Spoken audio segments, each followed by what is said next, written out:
8786, Friday, April 17th.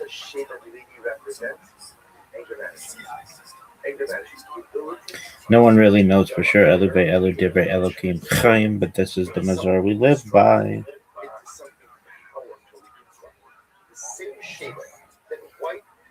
$37.61 creation of the world, birth of Adam and Eve. Chava. $36.31 130 Seth, son of Adam, was born. $35.26 235 Enosh, son of Seth, was born. 34:36 325 Kenan, son of Enosh, was born.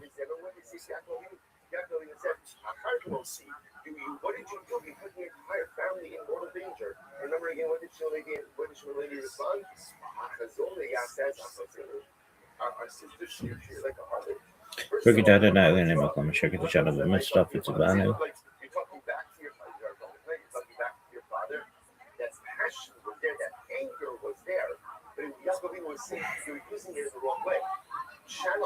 Worship of Mahdian Bad. Brigadier Nightly of Lamashaka to Shadow of Mustafa Tzavanu. Also for Omer. Blessed be your Shema God, King of the universe, who has sanctified us with his commandments and commanded us concerning the counting of the Omer. Today is 16 days, which is 2 weeks and 2 days of the Omer. May the merciful one restore unto us the service of the Beit HaMikdash to its place speedily in our days. Amen. Salah. Salah.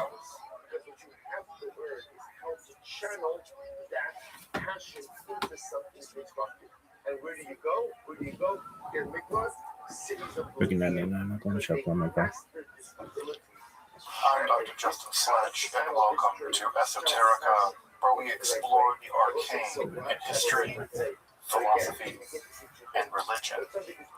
One of the most difficult aspects in starting to study Jewish mysticism and Kabbalah is getting a handle on just how those ideas developed over time. It's tempting to think that, for instance, Kabbalah has just always existed in the form that we have it, or that Kabbalah is just one thing at all. Of course, neither of these positions is really tenable. Such notions developed greatly through the ages and are still developing. And there are now, and there have always been, numerous mutually exclusive schools of Jewish mysticism and Kabbalah.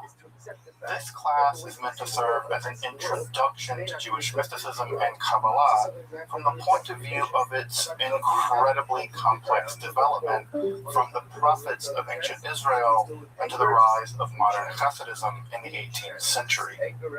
Of course, this series isn't meant to be exhaustive by any means, but only should serve as a springboard for deeper study and reflection, and hopefully it will also enable you to situate developments in Jewish mysticism and Kabbalah in their historical and cultural context, and hopefully embolden you to dive into the primary texts, which are admittedly as sublime as they are obscure.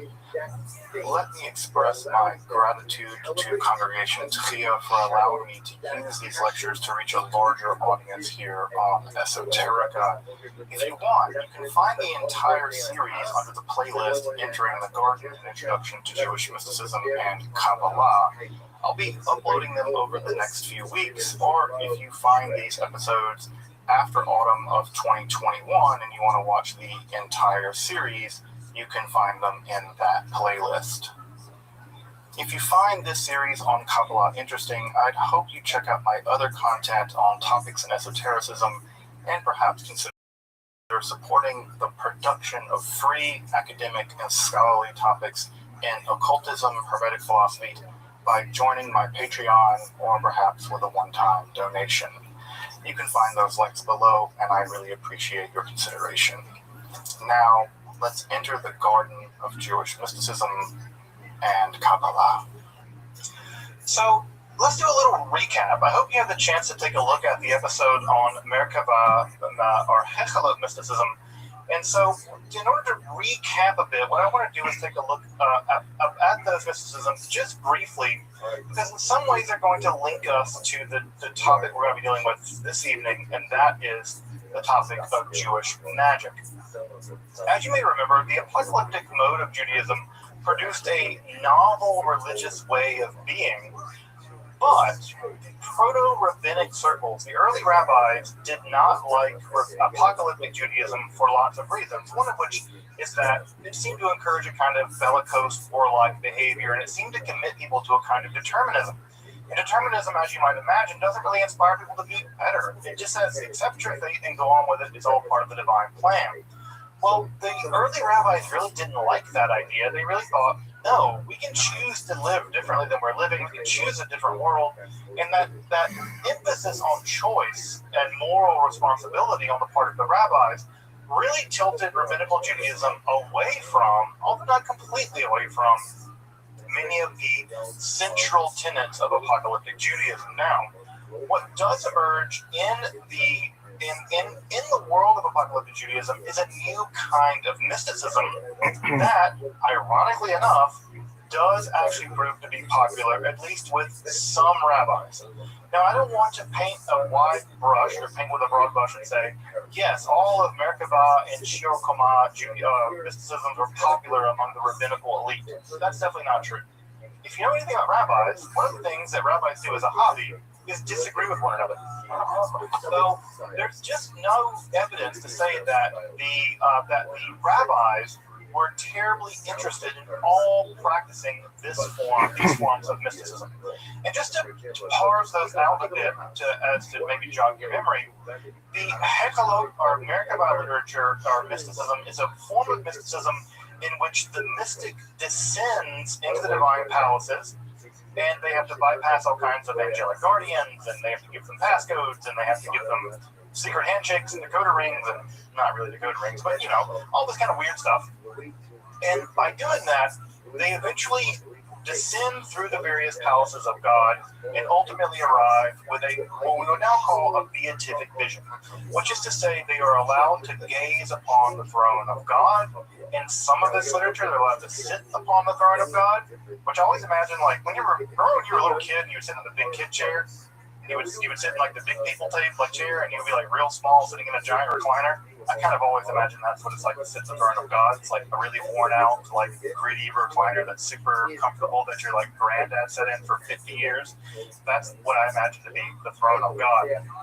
So you can sit in the throne of God, and sometimes you can be transformed into an angel. Why you want to do that, I don't know, but you could, right? And Enoch, of course, is a quintessential version of someone who, according to one of the books of Enoch, is transformed into an angel.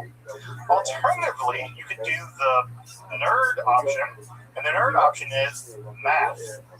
And the nerd option includes gazing upon the divine body and measuring it, right? And you measure it in this parasang version, unit of 3.5 miles, and you're allowed to learn the secret names of all the different parts of God's body.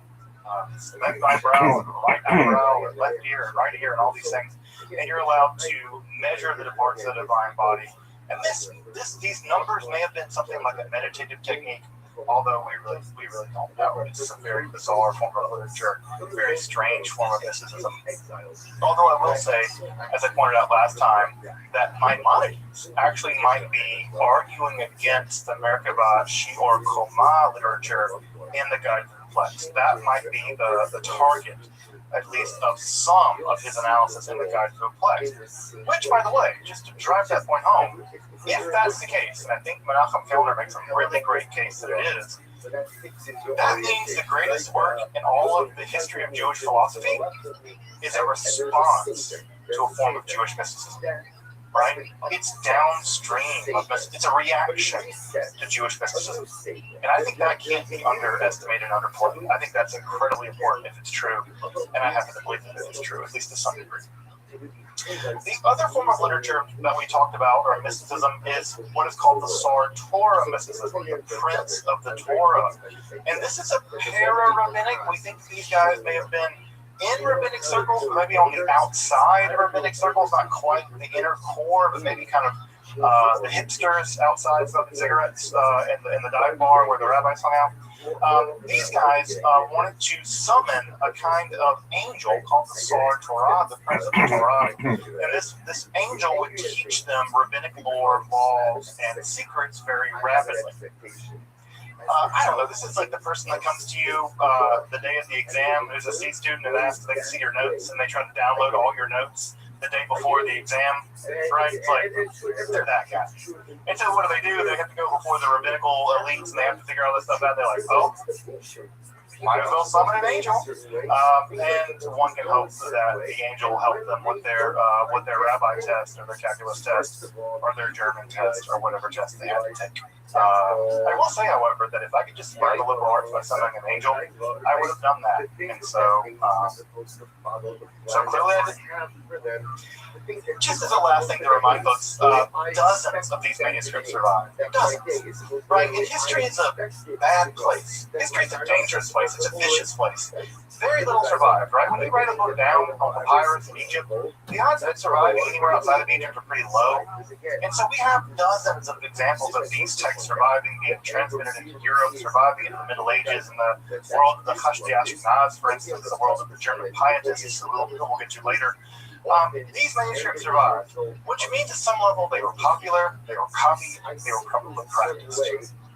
So we see them being used over and over again. We see elements of the Hekala literature appearing, for instance, in the Talmud. We also see elements of the Hekala literature appearing in the New Testament, which I don't have to remind you, is a Jewish text written by Jewish people, right?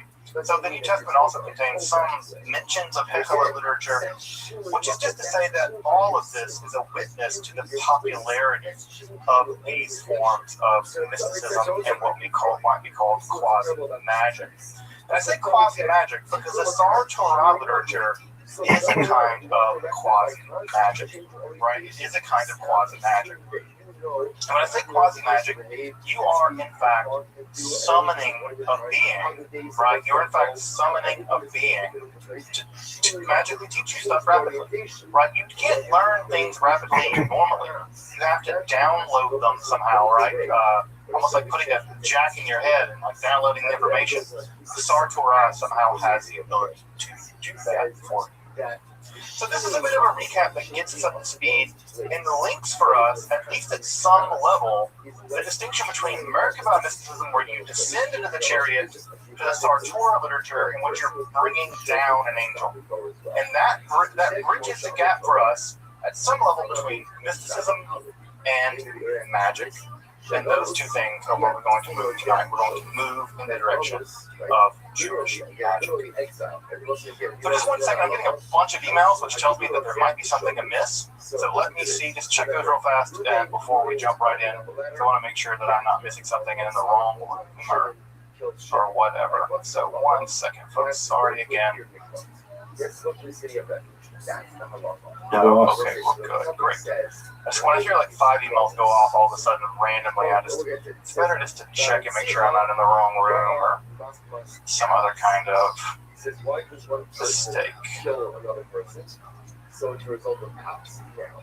Alright, folks, let's turn to Jewish magic. Now, as you might imagine, magic and Jewish magic more specifically present a lot of complex problems, right? They present a lot of complex problems. The first problem is that the term magic and the concept of magic is basically impossible to pin down. Scholars have been trying to pin down what exactly one means by magic for a couple of hundred years, maybe more than that. Really more than that. Because the problem with magic is, where does magic end and where does religion begin? Right? It seems like magic is causing things by supernatural beings. Well, what about prayer? Right? That seems like a kind of supernatural causation, right? So magic is always a term that's very difficult to pin down exactly what we mean by it. And just to give you some evidence of that, this is a recent volume called Defining Magic. Here, right? Defining Magic. It's about 260 pages, pretty dense academic literature of about 30 or 40 different scholars trying to do just that. And guess what? They don't. They all agree that you can. So scholars even today are throwing ink trying to figure out what exactly magic is, and it's a difficult task. Now, what I'm going to say, right, is for the purposes of this lecture at least, I'm just going to mean magic to mean any illicit supernatural practice, right? Any illicit supernatural practice. Now, why do I say illicit? Because magic in history has almost always been used as a way of othering someone else's practices. So, for instance, when the Greeks decided that they did religion, they othered the Persians. And they said, the Magi, they do weird Persian religion, right?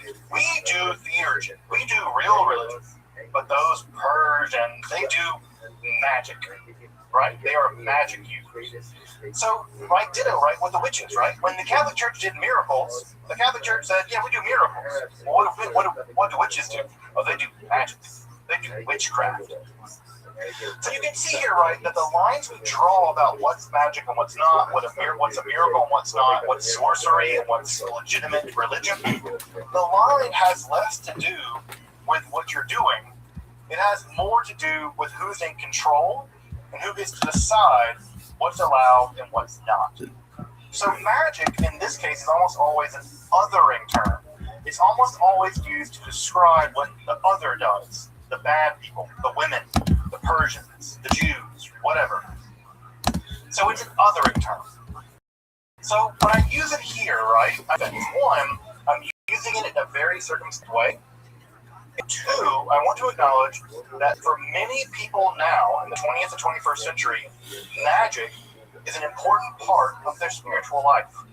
Modern day Wicca, modern day people who identify as witches, modern day Druids, modern day Jewish people who practice magic as part of their spirituality is a fundamentally different kind of thing than what I'm talking about tonight. So I just want to say that what I'm doing here is putting magic in a very specific circumspect way in order to elucidate how it's operated within Judaism over the course of several millennia. I am not offering a end-all, be-all definition of magic, because you can't. You can't. It's much more problematic than that. Secondly, Jewish magic is a mess, because it seems like a contradiction in terms. Why? Well, if the authorities determine what's in and what's out, what's listed and what's illicit, well, the problem is, what does the Torah say about these practices? Well, the Torah is really weird about this. Now, I know that you probably have in your mind the idea of magic. And the answer to that is, kinda it does. It depends on what you mean by magic. So the most extensive condemnation that we see in the Torah of what we would now consider something like magic is actually probably in Deuteronomy 18. Now, there are lots of other places in the Hebrew Bible where magic or something like magic is condemned. There are practices or really people that do certain kinds of things that are condemned. But you'll see here, right? And I've left the technical terms in the Hebrew transliterated here. So it reads in Deuteronomy 18, there won't be found among you one who passes his son and daughter through the fire, an indigenous Canaanite practice, a kosim of kosamim, a me'onin, a menachesh, a mechashef, and a chover of chever, and one who asks of an ov or a gideoni, and the one who seeks the dead, dorish meitim, right? Now, what you see here, right, is I've maintained all those Hebrew words in their transliterated form. Why? Because we don't know what any of them are, really. We don't know what any of them are. All right? A me'onin might have to do with someone who divines things, tells the future through clouds, right? The Hebrew word anan does mean clouds. So maybe it's one who clouds stuff, right? But what they do, we have no idea. A mechashef, right? This might come from the word, for snake, right? A nachash, right? This might come from someone who divines things from snakes, but again, we don't know. A Baal and a Yedaoni, again, we don't know. And not only do we not know, the rabbis of the earliest period of the Talmud didn't know either. And how do we know that? They debated about what these words meant. You don't debate about what words mean if everyone already knows what they mean. You debate about them when you don't know what they are. And so what we see, for instance, in Tractate Sanhedrin and the Babylonian Talmud is a very elaborate debate about what's allowed and what's not. What's supernatural causation that's allowed and what's supernatural causation, which is usr, which is forbidden. Now, of course, the most famous condemnation in the Hebrew Bible is found in the book of Exodus, and that line, and I have to say, this line, Mechashefa lo techayeh, that line cost the lives, I would say, of thousands, tens of thousands of people in the Middle Ages and the early modern period, specifically women. This famous line reads, Mechashefa lo techayeh, female magic doing person, don't let them live. Right? That's literally, and of course you probably know it more famously in the King James Bible translation, suffer not a witch to live. Right? That line led thousands, tens of thousands of women to their death in the early modern period during the witch hunts. We think that number is somewhere between 40 and 60,000 people, mostly women, were executed during the witch hunts. And that line justified, they leaned heavily on that line, right? Because it's so brief and so terribly profound. Now, of course, we have this line, Machashefa lo techayeh. By the way, you'll notice for folks who understand some Hebrew, it's in the feminine form, right? It's specifically targeting women. We do see other texts like Machashef, right, the masculine form over there in the book of Deuteronomy, right? Deuteronomy, you can see it there. So it does condemn both female and male magic users, but the line in Exodus specifically targets women. So at any rate, what do we do with this Machashefa lo techayeh, right? That you can't let witches or female sorcerers or whatever live. Well, translate natural causation. The two most divination. You're perfectly allowed to use divination in the Hebrew Bible. You just have to use a specific form of divination. Of the high priest has a device in it called the Urim of Urim. The Urim and the Thummim, right? This is some kind of divination device. Although exactly how it works, we don't. There's a lot of speculation about this in the Talmud. I say it worked, who knows what it really was. And of course, the other more infamous ritual is the Sotah ritual, in which a woman suspected of adultery, notice there's no male version of the Sotah ritual, there's no men suspected of adultery of doing this, in which a woman is forced to consume a broth made of sand and ash and things, and drink this, and assuming that she's committed adultery, what it calls her stomach become upset, and she would be executed. So the Sotah ritual, right, is also a form of supernatural causation to sort out whether or not a woman has committed adultery. These are both examples of supernatural causation that are allowed in the Hebrew Bible. In fact, there's an entire tractate of the Babylonian Talmud dedicated to the Sotah ritual. So it's clear that these forms of supernatural causation are. But what do these words mean? We don't know. We do, however, get some clues, right? One of the great boons of 20th century archaeology was that we figured out how Akkadian is the language of the ancient Babylonians. It's a distant cousin of Hebrew. And guess what we find there? We find cognates. And cognates are the jam of any linguist, right? Because if you can find a cognate in German and Old Gothic, right? And if you don't know what the Gothic means, you might be able to figure out from the Middle High German what the Old Gothic word might mean. And it's just fantastic. This is a great thing. So, ditto, right? We find a Akkadian word, for instance, kish, which does mean evil magic doer. And look at that, right? We find, right, with the word Machashefa, right? You can see, if you know some Hebrew, right, you can see the exact same root word, right? The ka, the sha, right, and the pu sound, of course, is unique to Akkadian. We can see there in Akkadian that we have a very clear word for sorcerer, magic doer. This is important, by the way, because if you read the Septuagint, of course, is the Greek translation of the Bible, Hebrew Bible, into Greek. The Septuagint actually translates the word Machashefa, pharmakeia, right? It translates it as poisoner. So they kind of up-translate it to make it a bit more rational, but it's very clear from the original Hebrew that the word does, in fact, indicate a specifically female magic doer person. That's a really, really bad translation, but you get the truth from the Akkadian word kishbu. Now, does the Torah condemn all magic? As we've seen, kinda not. It depends on what you mean by magic.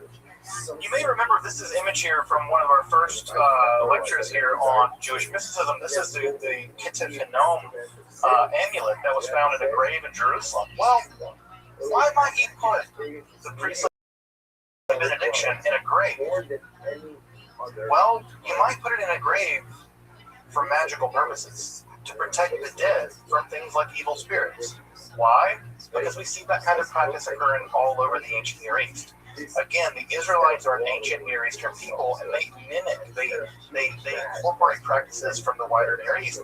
And so when you see an amulet written on silver with blessings on it, the natural leap is that this document amulet to protect the dead, perhaps from evil spirits. Well, if that's true, I think there's good reason to believe that it is. That makes the earliest section of the Hebrew Bible ever recovered an amulet, and therefore a magical object. Now, just let that settle in for a moment.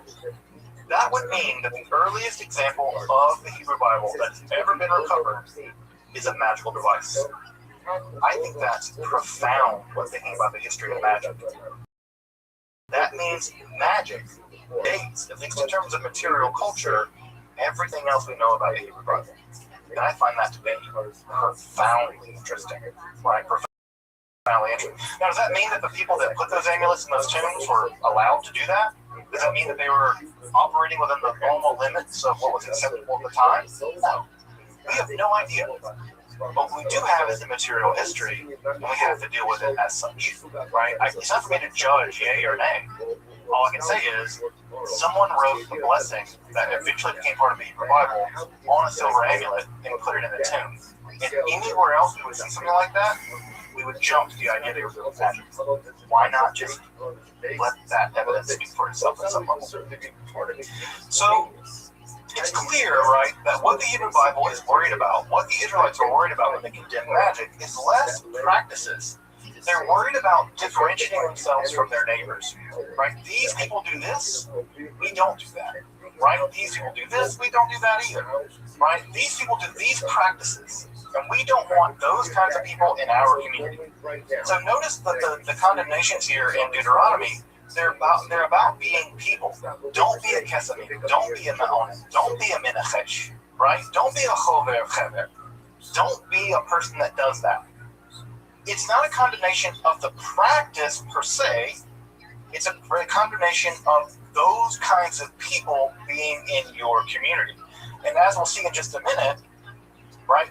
Many Israelites, at least one Israelite, a very famous one, had to consult with one of those people. So again, the condemnations we see here are not condemnations of practice typically, they're condemnations of people doing those practices. Why? Probably identity formation. We're not those people. We're not those kind of people. But also, it's theologically threatening. You're moving in the direction of monotheism. Right? Monotheism is in your wheelhouse. And you're moving in the idea that there's a singular God who does everything in the world. Well, what does it mean if there's like Menachem down the road or Chava down the road, and they can like monkey around with the reality and like bring people back to life, or curse crops, or make people fall in love with each other? It seems like they have access to supernatural powers over and against the supernatural powers of your God, and that's worrying. That's a theological worry, because if your God is the only God and the only one really in control, and what are they tapping into? How do they have access to these weird powers where they can make someone fall in love with someone else, or make someone get a sickness, or cure a disease, or bring someone back from the dead? That's all very anxiety producing. If monotheism, strict kind of monotheism, is ultimately where you're going, where God and God alone has those kinds of powers. And of course, you'll see that same anxiety play itself out later in, for instance, Christianity. But Christianity has an easy answer to that. Their answer is they're working with the damn devil, right? And if they're working with the devil, that's how they do this stuff. The Israelites, at least the Israelites once they've adopted monotheism, don't have that answer, right? And so this is a much more complicated problem for them, at least at this point, prior to the apocalyptic, then later on falling into all kinds of bad stuff, as you can see early on in the book of Enoch. The clearest account of magical practice among the Israelites is to be found, of course, in the Hebrew Bible, because where else would it be found? And that account, of course, is to be found in the story of the Baalat Ov, you'll notice here, right, that we have that prohibition on consulting an Ov or being an Ov back in Deuteronomy. But here we have a person with a title, Ba'alat Ov. We don't know her name, but we do know her title. She is a mistress of the Ov. Now, Ba'alat is relatively clear. It just means Baal, means master, so it's one who has control of something. The word husband in Hebrew, Baal, right? It's just the one that's in control. Whatever. Misogyny aside, the Ba'alat Ov here is a mistress. She is she, at least gender-wise, grammatically speaking. And she's a mistress of the Ov. Now, we don't know what the Ov is. It seems possible this word is related to Av and maybe roughly related to the idea of ancestors, specifically dead ancestors, and therefore we might translate this word as something like the person who has access to the ancestors who are dead. Right? Now, that's a really clunky translation. The typical translation we use for that now is something like necromancer, right? Necromancy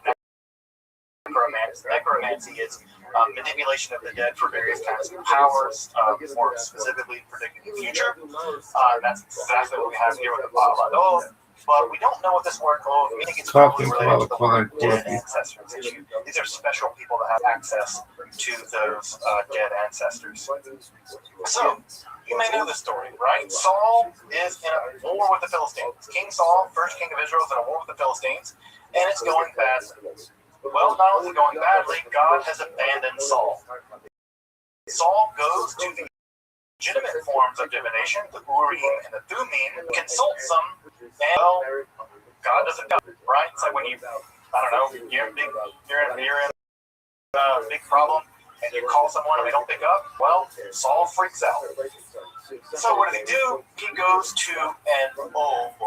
Right, he goes to one of these people, the Ov, and he consults with this woman. It's a woman character here, and she does successfully summon the ghost, the spirit of the recently deceased prophet Samuel, and she describes Samuel as emerging from Elohim. Right, she's terrified of that, and she says, "I see an Elohim coming up from the earth." Now, we do see in other texts, for instance, in the King text and the Ugaritic text, where the dead are sometimes referred to as Elohim, as gods. In fact, there's a specific word for dead ancestor spirits in Hebrew, the Rephaim, who also seem to be sort of alive in the afterlife in some kind of weird way. Exactly what the Rephaim are is mysterious. In fact, a new monograph just got published on the Israelite conception of the Rephaim, and I am really interested to read it because this is a very mysterious problem. Sometimes the Philistines are referred to Rephaim as giants. It's a really mysterious term in Hebrew. At any rate, the Ba'alat Ov at Endor does successfully summon the ghost of Samuel, the Ruach of Samuel, and of course, like all prophets, as you probably know, they have bad news, because prophets always have bad news. Never go to a prophet to get good news. They don't got any. If you go to the prophet bank and go to the good news section, it's empty. It's all full of bad news. And the bad news is, yes, God has abandoned Saul, and he's going to die tomorrow. And guess what happens? God abandons Saul, he dies the next day. In fact, he committed suicide, dreadfully, on the battlefield. So the Ba'alat Ov is a clear example of an Israelite narrative where magic works. Right? There's no question. The text never says, and the Ba'alat Ov was full of it, and she was a liar. In fact, it paints her very, very nicely. She's always depicted as preparing food for them, being very conscientious. She even says that when Saul comes to consult with her, that he's outlawed this practice, that she doesn't want to do it. He has to force her to do it at some level, and she obliges him. So the Ba'alat Ov is nothing like those evil witch of Hansel and Gretel tales, right? Inherently malevolent and preying upon people. Saul goes to her. She refuses. He insists. She summons the ghost. And then afterwards, when he's terrified of his impending fate, she tries to comfort him with food and drink out of her own commissary, right? She's a relatively poor person we can imagine. This term is described as the witch at Endor. I really don't like the translation witch at Endor, because the term witch is so loaded in our that it summons an image of this woman, utterly unlike how she's presented in the text. So I think we should call her what the text calls her. We should call her a Ba'alat, because it indicates that she's an expert. Right? She's an expert at this, right? And clearly she is. Also, for my Star Wars fans, right, you'll recognize the name Endor. Endor in Hebrew, of course, becomes Endor in Star Wars, and there's a lot of and so anyway. So the Ba'alat of Endor, it's very clear that that text in the Hebrew Bible clearly believes in the power of the Ba'alat. We don't learn anything else about her. She comes into the story, she gets a few verses, and then she's gone. We never learn anything else about her. At the same time in the Hebrew Bible, there are a lot of weirdos, right? A lot of weirdos, right? Bible's full of weirdos. The most weird perhaps are Elijah and his student Elisha. And these two guys are associated with all kinds of miracles. As you may remember, they're weird prophets from back in the day. They're called Ish Elohim, men of God. It's a weird specific term for folks who are able to not only do prophecy but also do miracles. And the only times in the Hebrew Bible where the dead are resurrected are always in relationship to Elijah and Elisha. That's the only time in the Hebrew Bible. That's amazing, because the dead being resurrected is a big deal, because typically only God has power over life and death, and Elijah and Elisha are both respectively able to resurrect the dead, at least those recently dead. In fact, people can be thrown into a grave and jump out alive. It's really spectacular. By the Second Temple period, Solomon, King Solomon, the son of King David, is also associated heavily with magic, specifically the ability to control demons. Again, remember in the apocalyptic period, angels and demons kind of burst on the scene in a way that they hadn't previously in Israelite literature. And these demons, these sort of supernatural malevolent creatures, or at least quasi-malevolent creatures, can be controlled through various magical means. And one of the magical means that we learn about is the Dead Sea Scrolls, by the way, and also Josephus and Philo both recount tales in the first century of the ability of Solomon to control. Specifically, demons were used in the construction of the first temple.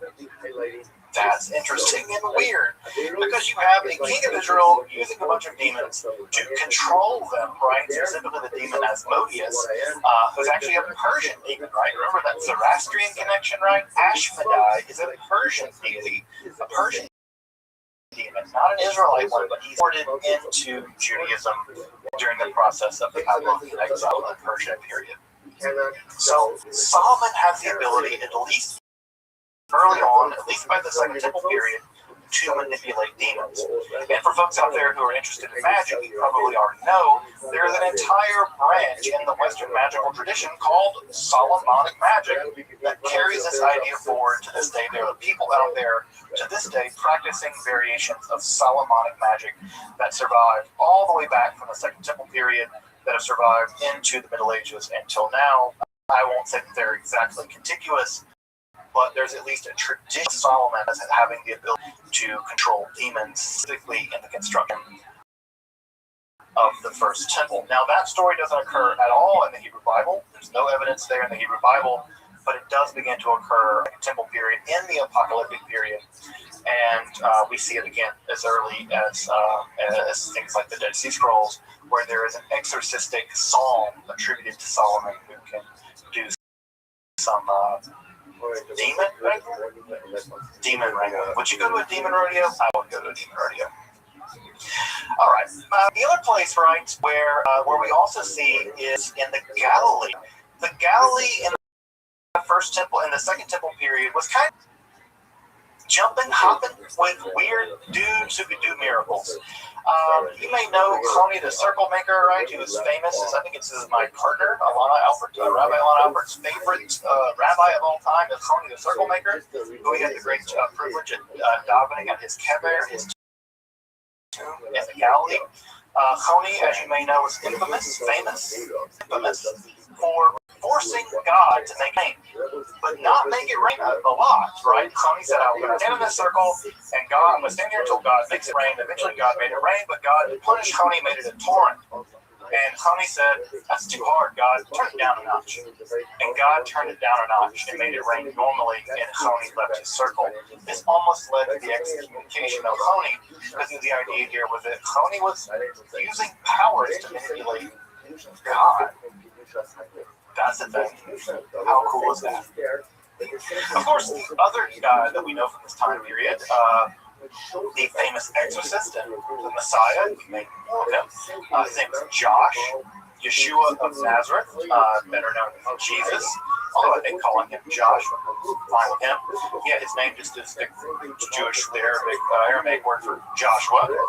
Of course, Jesus also engaged in a great deal of miracle making, predominantly exorcism. Jesus, if he were not known as the Messiah and the central chord of Christianity, would probably be known as a pretty famous Jewish exorcist. In fact, many of the miracles that he did involved exorcism.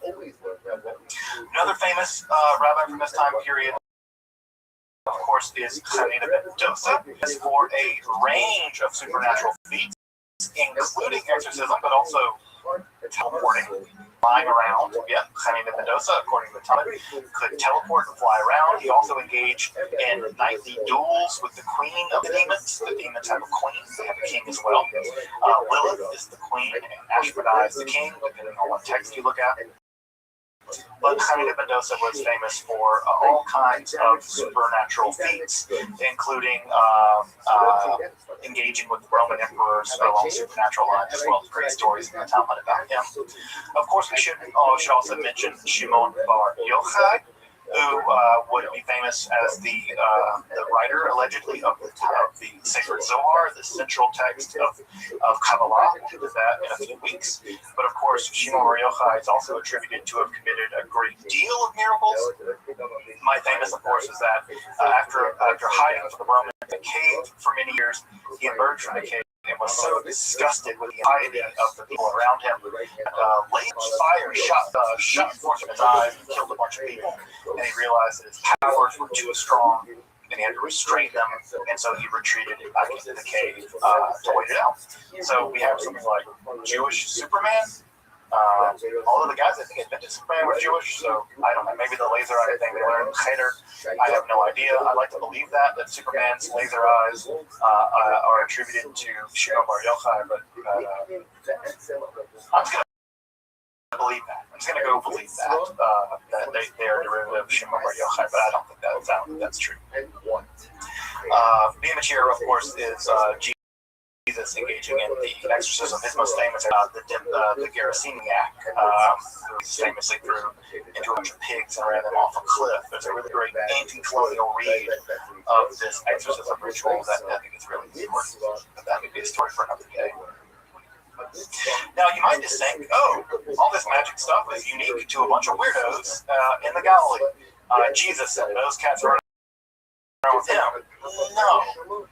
Rabbinic literature, the Talmud, is absolutely filled with all kinds of magical practices, including things like abjurations. They're magical potions to be used against various kinds of demons. There are all kinds of demons in the Talmud. The Talmud is full of demons, specifically disease-causing demons. There are massive lists in the Talmud of lucky and unlucky numbers. One of my favorite discussions in the Talmud is in Pesachim, the tractate about Pesach, where you are told you cannot drink wine in pairs because that attracts. And if you drink wine in pairs, right, that can be bad. So why do we do 4? When you can't do 4, you have to interrupt every single glass of wine with a unique action that interrupts them, so you're always drinking wine odd numbers, 1, 1, 1.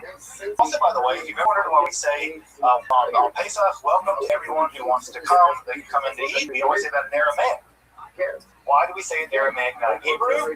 Well, the rabbis say the demons don't understand Aramaic. They do understand Hebrew, so we say it in Aramaic. The demons will get invited into our house, eat our food. Not kidding you. That is a belief in Rabbinic Judaism about why we welcome people into our home in Pesach in Aramaic, not in Hebrew. Demons don't understand Aramaic. I don't know why they don't take a Bible class or do a lingo class to learn it, but they the demons are very busy. Further, the Talmud is filled with astrological speculation. There are amulets and incantations, specifically, for instance, one against blindness. There's a pretty famous one there against blindness. There's also a really famous one where you kind of engage in a duel with a demon, and it causes the demon to blow up if you do it correctly. There are also even the accounts in the Tractate Sanhedrin of the creation of artificial people and animals. These are typically referred to as golems, and we will be spending some time talking about golem with the Sefer Yetzirah. Now, all of that stuff I just mentioned is considered completely allowable in the Talmud. You can do astrology, you can make artificial humanoids, you can banish demons, you can do all kinds of stuff, right?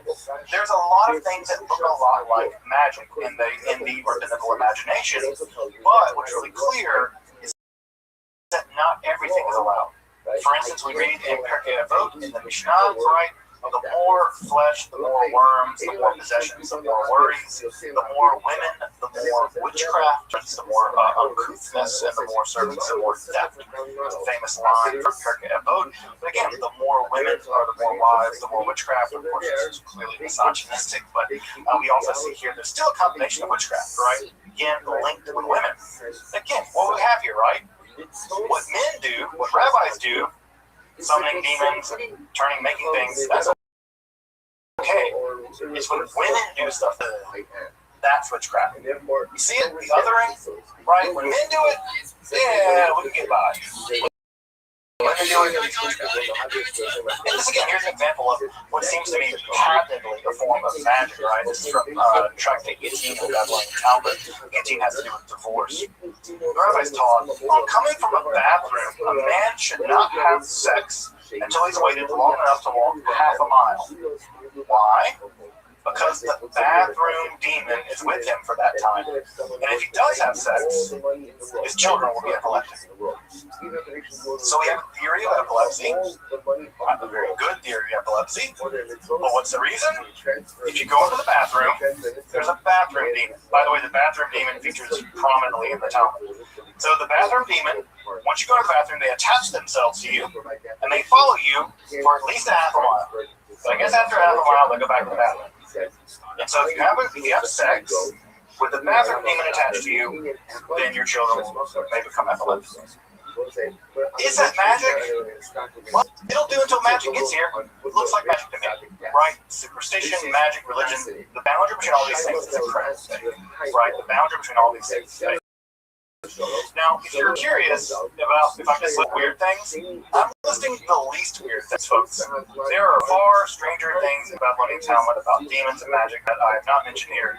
And I've done an entire class for the Federation, in fact, mainly class just on Jewish magic. So you're getting basically the Spark Notes version tonight. But I can guarantee you, if I can fill an 8-week class with Jewish magic, there is a time on it. So after the time period of the apocalyptic, Jewish magic really goes international. That is to say, Jewish magic leaves Palestine, and there is a great deal of magic out there in the world. I may have to speed up a little bit just to make time here, but if I go a little bit over, folks will forgive me. In the early common period, Jewish magic Jews were associated with magic, and Jewish magic was heavily syncretistic, which is to say that Egyptian, Roman, Jewish, pagan elements were all muddled together to form a kind of international magical practice, international magical language. And an enormous amount of magical documents and magical devices are attested in the ancient world. These are gathered together in what is typically called the Greek Magical Papyri, of which there are numerous examples of Jewish magic being practiced in the ancient world, both by Jews, but also non-Jews using Hebrew or using Jewish names for God for their own magical purposes. Why? Because they thought the Jews and the Jewish God had some kind of special magical power. This is just a gathering of some magical devices that are definitely associated with Jews that have survived from the ancient and late classical world. Here we have love spells, right? If you cast this into a fire to form a love spell, you see a Defixiones, right? Defixiones is a curse tablet here written upon in metal that would be used to curse people. You see amulets here that invoke angels, right, to protect you from various kinds of spirits. You see a curse here on the left-hand side, written on papyrus that is survived from the late classical period, early medieval period. And perhaps most shockingly, you can see one of the 3 skull devices that have been found with Hebrew incantations written on the skull of a dead person. The skull incantations we have, I can pull that up for you later if you want to read the entire incantation. But 3 of these skull incantations have been found throughout the ancient late classical world, and these skull incantations are something that most Jews would be shocked by.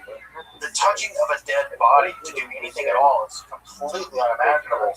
The use of a skull to write an incantation on to harness some kind of magical power would fill many Jews with shock and disgust, and yet there's no denying that all these forms of magic were being practiced by Jews in the ancient world. I say all of these practices, if you look at Roman, Greek, Egyptian, other practices in the ancient world, you will find the exact same forms of magic being practiced by them. Lead tablets, magical amulets. The skull thing is kind of weird, but magic love spells, right? In fact, you cast this into a fire, and it says, if as this burns, may the heart of Rachel burn for me. We even have Rachel's name written on there. We don't know who Rachel it was, but some Rachel. Think of Rachel, any Rachel. But also we have named people here in this curse as well. So, needless to say, right, just looking at this on the screen, people who say Jews don't practice magic, that's not a thing we do. Well, you got some archaeology to deal with. Like, really? Like, you got archaeology to deal with. There's a lot of this going on, right? And again, this is just what survived. If this what survived, you can imagine how much there was. You can imagine there must have been a ton of this going on. In fact, what's great about this one here is that there are spaces left for the names to be put in, which meant this was made commercially, right? So this device was made commercially, and then the magical practitioner would go in and add the names in later to kind of make it work. This is being sold. This was a commercial object you could buy in the shuk or whatever in the market from a ritual expert, and they would call people to curse people or call people to flourish or whatever. A very popular form of Jewish magic in the ancient world, but also in Median and pagan magic, was incantation bowls. Incantation bowls were bowls with images typically of demons. Some of our earliest depictions of the demoness Lilith are found in these incantation bowls. They would be, you would draw an image of the demon that you want to find. You can see that these demons here are bound with chains. You can see that their hands are tied here, or they're bound with chains. And then an incantation will be written around the periphery of the inside of the bowl. And then the bowl would be buried upside down, right, concave part down, in the doorway of your house. And the idea is any demon coming in would be captured by the bowl, right? It's sort of like a glue trap, like you would use on a mouse. Don't use glue traps on mice, that's really, really cruel. But kind of like a glue trap, but for demons. For demons. So these bowls were meant to trap evil spirits from entering your home by turning them upside down and burying them in the lintel of your home. Of course, mezuzahs are used for the exact same purposes. In many cases where there's a terrible illness in a home, still to this day in the Haredi world, the rabbi will ask to check the mezuzahs to make sure they are in order, to make sure that evil spirits didn't enter the home because of a faulty mezuzah. By the way, this demon bowl right here, down to the Kelsey Museum in Ann Arbor, you can see this exact bowl. This is in Ann Arbor at the Kelsey Museum on display. There's an excellent little museum there, but you can see this exact incantation bowl from my Michigan people. Get down, go to the Kelsey Museum, see the incantation bowl. You may notice here this is just a lot of wiggles. You're right, it's a bunch of wiggles, but it's wiggles that look like Hebrews. Vaguely. Well, so if you couldn't read, you might get the wiggle bowl. But if you could read, you would get the real incantation bowl with the real incantation written around it. So we have these illiterate bowls, right, that are written with pseudoscript. And by the way, we can always tell who these are meant for because the Aramaic ones are always for Jews, the Median ones are the Medians, the other ones for Christians or whatever. So everyone was using these. There are thousands. If you get your chance to go to the Royal Ontario Museum in Toronto, they have one of the largest collections of these demon bowls in the world. They have a whole wall of them. So if you really want to get demon bowls, go to the Royal Ontario Museum and see them. I also say that one day if we ever do to see arts and crafts with little kids, if they're going to do like Play-Doh, they should make demon bowls. It's like a completely authentic Bubbies and Baka Day. If they're going to make anything, let them make the little demon bowls and paint the inside with monsters. Wait for them to put that under their bed to like deal with their fear of monsters. I feel like this is an authentically Jewish way of dealing with fears of monsters and demons by allowing kiddos to make these bowls and maybe have a bit of catharsis and trapping the demons in the bowls. So anyone who says again that Jews don't do magic, well, I got 10,000 demon incantation bowls that you got to deal with. Just as a bit of wrapping up, folks, I want to go through these a little more rapidly. We're coming close to time. Another text that begins to emerge at this time are exactly books of magic, right? Books we might call grimoires. These are books of magic. One of the more famous, very early ones is called the Sefer HaRazim. I've done episodes on my Esoterica channel on almost all of these books. So if you really want to dig deep into some of these books of magic, almost all of these I've covered in depth, 20-minute episodes or so on my channel. So we have this is a book called the Sefer HaRazim that was recovered in fragments in the Cairo Geniza. It dates to around the 8th, 9th, 10th centuries. It could be perhaps earlier. And this system uses an elaborate system of angel magic and magical symbols. These magical symbols here we'll see all throughout Jewish magic to use this magic to get what you want, whether it's winning horse races or gaining love or turning invisible or whatever. The Sefer HaRazim has a spell for you and uses these various magical, it manipulates angels by using various kinds of magical symbols to get them to do what you want. Remember, the Torah literature does something similar. It allows you to rapidly learn rabbinic lore. Here we're having it used to do a lot more wider things, including things like turning invisible and healing people of sicknesses, and also cursing people. Another famous text from around the 10th century is the Charba de Moshe, the magical book that uses a first section, which is long strings of Hebrew or Aramaic letters, and then you would extract out of those long strings of Hebrew Aramaic letters certain sections. I've highlighted a section here that you would use for doing various things. And you would use those sections along with a magical spell, and those magical spells would empower those code words, and those code words would do all kinds of various things, like turning invisible and making people fall in love with you, cursing people, and all kinds of things that most magical spell books actually do. They're pretty repetitive once you get into them. So this one's interesting because the Sword of Moses is that long list of seemingly random Hebrew letters, which are then extracted out and then used for magical purposes that I mentioned earlier. So the sword is actually what is going on to be used. Some of these magical words also show up later in Christian magical texts, which means they had the Jews for them so that they could use the magical power as well, and then convict the Jews of witchcraft and kill them. But hey, history's a dangerous place. Other famous texts, right, are the Sefer HaYashar and the Sefer HaMalbush. The Sefer HaYashar is a text of astrological Jewish magic that tells you how specifically to do magic on certain kinds of days so that you can focus your magical power using astrology. Again, anyone who says that ancient Jews don't know astrology, well, got some texts here. Of course they do. Everyone's an astrologer. So we have a magical text that uses magic, angel magic, and astrology to manipulate miracles in the cosmos to accomplish various ends. Of course, we have the Sefer HaMalbush, which allows one to make a special kind of cloak or garment inscribed upon with various magical names of God that allow you to do all kinds of things. For instance, summon an invisible army, which doesn't want to assassination army, or whatever, right? Your Jack White. Quote with my mouth may vary, right? But you can use the garment to all kinds of magical things, and you write on this garment with various kinds of magical names of God, and you fast and sort of things as well in order to enact the magical power. I picked this image up, by the way, FYI, because this is an image of a Jew from the Middle Ages, and notice he's also forced to wear a yellow device, but notice it's a yellow circle as opposed to a yellow star. So this, I just find this image interesting because he's forced to wear an identifying marker, but it's not the star of later periods, it's the circle. This is also in Germany, a horrifying harbinger of things to come. The most famous book of Jewish magic and history is the Sefer Raziel HaMalach, the book of the angel Raziel. Raziel, of course, is a name that means the secrets of God. This is actually a collection of various books, including the Sefer HaMalach. It's still printed to this day. In fact, I have a copy right behind me. This book is actually printed in very, very tiny little editions, so you can carry it around in your house or put it in your car. And even the book itself is said to have magical powers even to this day. You're looking at an image here of some magical angelic script from the Sefer Raziel.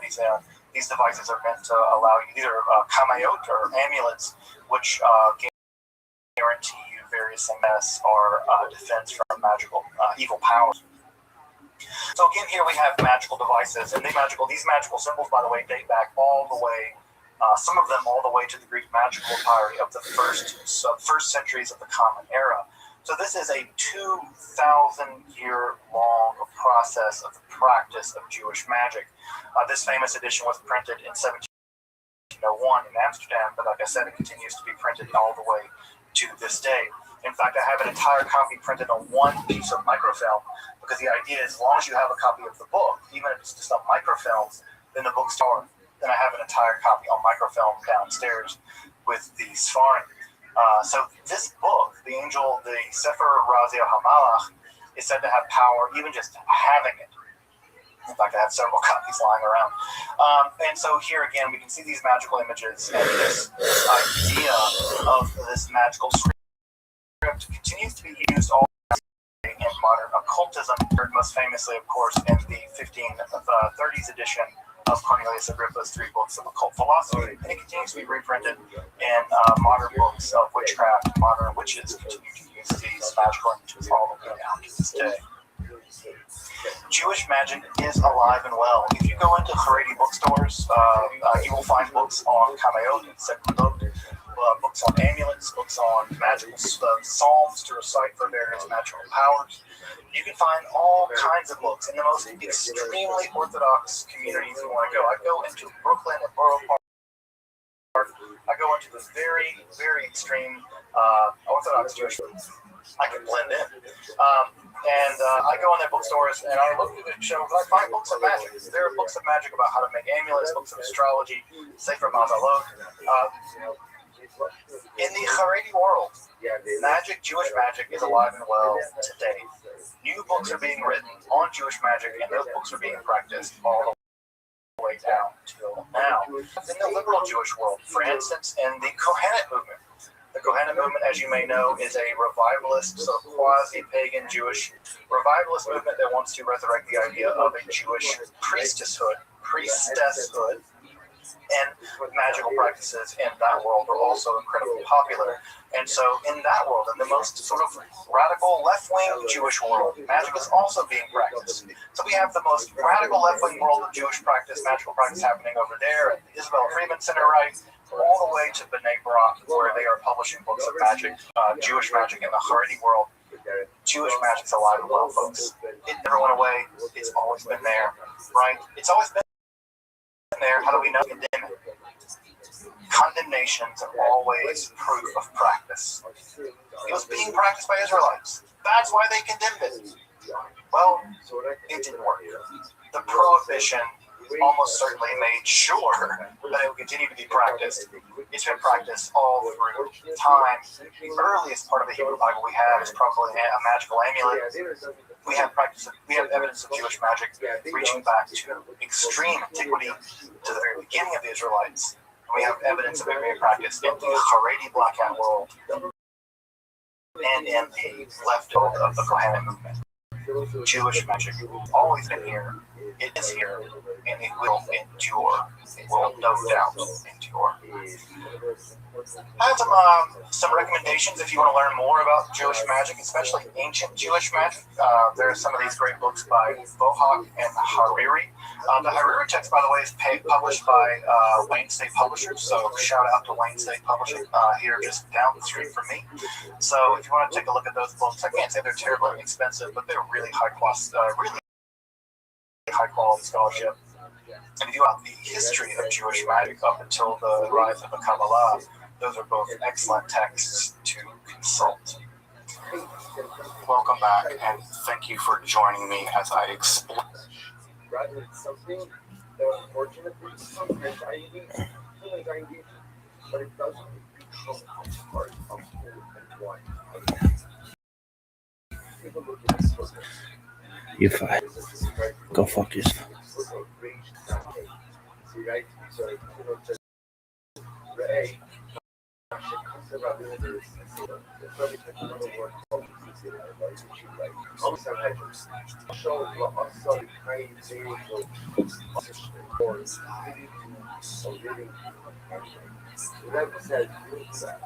Even if there is a enormous amount of stores all around the road, the road is still a road. The road is still a road.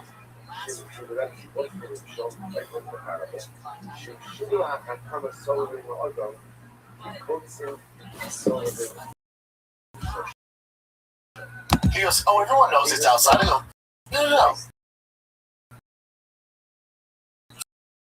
My term never outside. Oh yeah, I would. There's whores Right there. Gosh, And they're hot, sweating with a boner. I was like Denzel watching a flight when he gets to the hotel room. I'm on it right now. Sometimes we don't know what we're talking about, but that won't stop us. Nothing can stop us. Ooh, yeah. Show you use love, just rebrand it enough.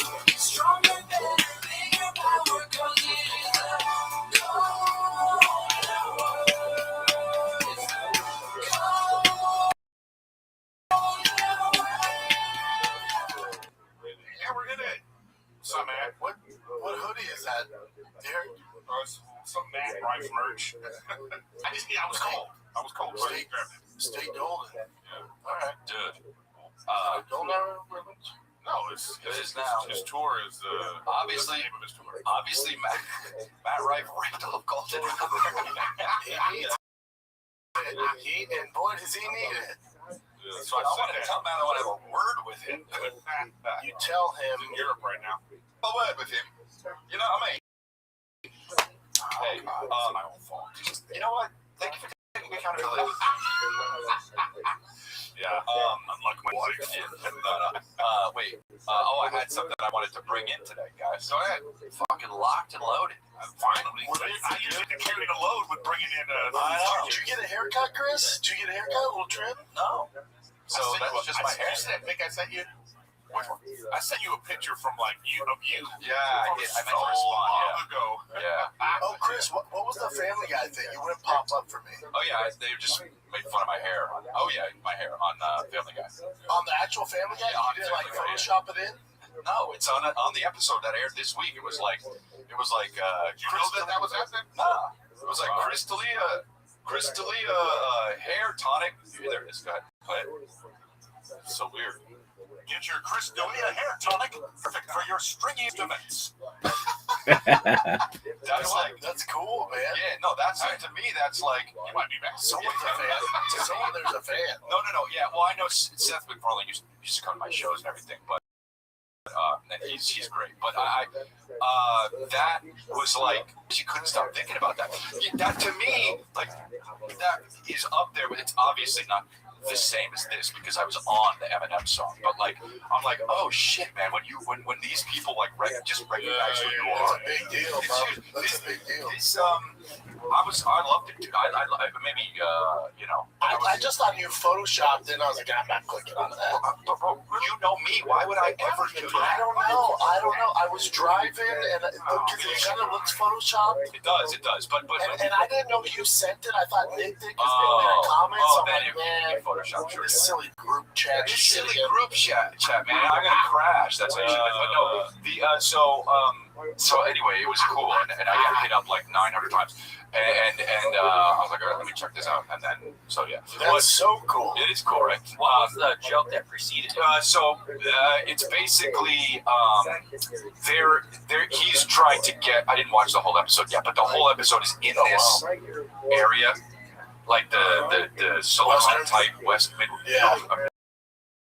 Western thing, and they're saying they're like selling things that are gross. So they're like, you get wet hands here, and then they go, and they're like, Crystalia hair tonic, perfect for your string. Yeah, 1,000 times yeah, it's better. funny. No, it's funny. Yeah, this is out of context, but yeah, no. I know that you have gotten references on Family Guy or Simpsons or you and Rogan, man. Oh yeah. All Yeah. right. But Simpsons was nasty to Rogan. Oh really? Well, yeah. He answers the door at Rogan's house and he goes, oh, never mind. He like held bad. Oh yeah, no. Yeah, I've seen a lot of them. They do a lot. Family Guy's hit and miss. Like sometimes they're nice or they're not nice. You know, this one was good. It could have been worse. But Yeah. he's involved in like a lot of Dane Cook ones have been. Oh, on this? Yeah. Oh. Oh yeah. I don't know if who knows who this came from on that show, but I do. To me, this is the funniest shows of all time. So yeah, I love it. So the fact they even do that, I'm like, oh my god, yeah. Oh, that's awesome. So yeah, but people kept hitting me up. Hey, you're on Family. I'm like, oh fuck, let me see what the hell they're talking about. Right. And then I'm like, oh, good. Yeah, it was awesome. So anyway, but I have the thing that I want to talk about with that from that I came locked and loaded. Okay, yeah. Remember last time? Load it up. Remember last time? Yeah, last time you were a little sleepy. Remember that. Okay. So we do remember. Dude, how can we forget? No, I understand, and you were right, and I knew you were right. I said, I know what's going on. Yep. Well, guys, I know what's going on now. What is it? I was sick. Got sick. And That's that was the hot the beginning news. of it. And that was no, but you know what I was doing? I was doing the thing where I'm like, I'm not sick. Yeah. Refuse it. There was one time during the podcast where I started laughing hard, and I'm like, oh, Can't feel it. yeah. And then I went to go work out after that. No, Brandon, I know you're a workout guy, but I couldn't do even close to what I usually do, and I was like, what is going on? Your whole system shot. I didn't realize that your system just goes, nah. That's used to it. Yeah, so I took a few days off from the gym, and then, but man, I was still getting through it. It wasn't like bedridden, but it was shitty. I had to go to fucking where the hell was I? Who knows? Where was I? I don't know. Did you ever do that? Like, where was I last week? You don't know where you're at. All the time. Yeah. The fella's called CT. Welcome to the team. Yeah, but but it's not from getting knocked around in the head. Where I'm at right now. Last week, Dominican Republic. Oh yeah, what were you doing there? Trying to take his Go ahead. tiger to Drop him on. Yeah. Send him DR. Forget about it. now you're good. There you go. Enjoy. I'm sorry I have to leave you here. Yeah. Enjoy the waves. Yeah. I was commentating fights, Oh but yeah. I was scheduled to be there 3 days. So my wife wanted to stay an extra day. But the first day we get there, I don't speak Spanish, and they go, "What do you want to drink?" And I go, I tell my wife, "Tell them I want to die." And so she says, Diet Coke, and they're like, and I'm like, Diet Coke, bitch. She goes, no, I'm telling her. I go, tell her silver can, red letters, Yeah. Diet Coke. And the lady's like, I have no fucking. And then she's like, do you have something different than a regular Coke? And she goes, Coke Zero? I'm like, no, dude, Diet Coke. And then finally we got to the nitty gritty of it. They don't import them to the Dominican Republic. What? So I left early. Oh wow, dude. I changed my flight and left. What Yeah, percentage reason Diet Coke? You changed your flight? 97%. Oh my god. I can't even imagine. Don't do it. No, sir. So I have a question. Like, you're gonna work. You're working in the Dominican Republic, right? Okay. You go to your wife. She's like, "Where you going this weekend?" I say, "Oh, I'm going to the Dominican Republic." Yeah. Oh, I'm coming. You know what I'm saying? Oh, I have to come. Yeah, it's just like, there's no world. Yeah, you go to the Dominican with your wife, right? There's whores everywhere, professionally. I was like, oh, this is cool. You know, if the plane just start jizzing, it's like a wet dream, but in real life. But the thing is they didn't tell me the venue was outside. So I'm in a cool 3-piece suit. And I walk out and Jimmy goes, dude, what are you doing? I go, what do you mean? I look spicy. I dress spicy. I'm like, yeah, I look spicy. I'm so sorry. I look great. I'm so sorry. I'm getting a lot of mileage out of this suit, but it looks great. Wait. He's spicy Friday.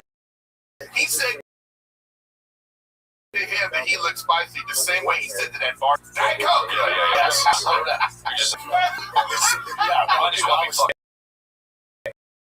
drunk as shit because you're. And he goes, no. Oh, no. I look at the guy run the thing. I go, buddy, do you not think that's something you should have mentioned when we did the whole production breakdown? Yeah. Is that not something outside? Yeah. He goes, oh, everyone knows it's outside. I go, no. Fights are never outside. No, I would. Very rarely. Yeah. I assumed it was a fucking arena. I would have done No it Diet sure. Coke. I'm outside. I left. With my wife, there's whores. But sitting there hiding with a phone. I was like Denzel watching a fight when he gets to the hotel room. Morning right now. I'm like, That's a great I'm about to bust. I'm about to bust. The adjoining door was like, Yeah. that is a Look at great just scene in that whores. movie. Yeah. Isn't that the If best? you're in the movie theater like this, don't do it, Giselle. Yeah. Don't do it, man. Don't Well, do it. if you're black, you're doing that. If you're white, you just watch a movie. But if you're black, Even white people are like, come in. But then remember that Simmons court and they go, sir, you drunk? He goes, I'm drunk.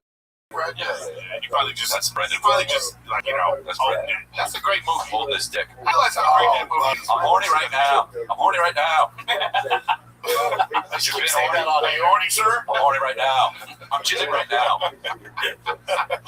There's a Dominican hooker underneath this table right now. Oh, man. Yeah, good. You have fun. Dude, speaking of, like, fights, you know, man, those fights, man, were crazy. Didn't watch You it. know, did you tune in, Nick? I know Nick's, of course Nick did. Nick sent the group chat a message, and I was like, there's no way you guys are tuning in. Well, yeah, you know what, Nick, if I'm home, if I'm not doing shows, I'll watch, but it's like, I wish I would have watched the beginning because I was saying to Nick, like, I think that you need the preamble to really Appreciate it. because, Well, no, they like like the story. No, I'm saying, but it'd be like, if you build a story, if you're into basketball, you can watch any basketball. Yeah. But there's something special when you're like watching or like, Right. you know, Yeah, of course. the It's stuff. the So story. get the story. I saw like a brutal fight, and then I'm like, oh man, I wish I would have known who this person is. Background, yeah, it makes it way better. Yeah, Yeah. I think it might be missing is like just more, even some more social media presence about what's about to happen, who these fighters are, and just get it out there because I think it would have made it a lot better for just a casual fan. Because I'm just a casual fan. Yeah, that's a fair point. That's a fair point. Especially that guy. Like, he hasn't had that many fights. The hardcores we know is. All this, like, And then who was in the because that guy right there. That what a brutal fight this was. For about 25. There It's didn't only seem to 250 be- pounds. There didn't seem to be any like this was just a brawl. Eesh. Yeah, man. This was It was wild. How do you eat wild? Jesus. How do you eat those? I mean, that's right. Okay. That's right. All right, It's wait, funny. dude. It's all good. It's funny because they both had to go to the hospital after this fight, and they were riding the same ambulance. And the kid, the white dude, looks over at Curtis Blade and goes, "Dude, why won't you just give the fuck up?" That's so He goes, funny. "Look at us. Why didn't you just give up?" Wow. Let's just, well, we should at least finish it, huh? They go, Do you think if one of them would have tried some sort of takedown move, They did. but in the middle of that brawling part. You know, like, there was at one point where their faces were just bloody. And I'm like, somebody try something different. They're too tired, and then both of them are high-level wrestlers, so they kind of negated it. Takedown. My boy won. There's your boy Paul. Yeah, there's nothing more tiring in fighting than wrestling. There's nothing that exerts your energy more than wrestling. So especially from that movie. Trump told your boy he wanted to be a model. I did see this. Oh, dude, this was gay. So I was like, whoa.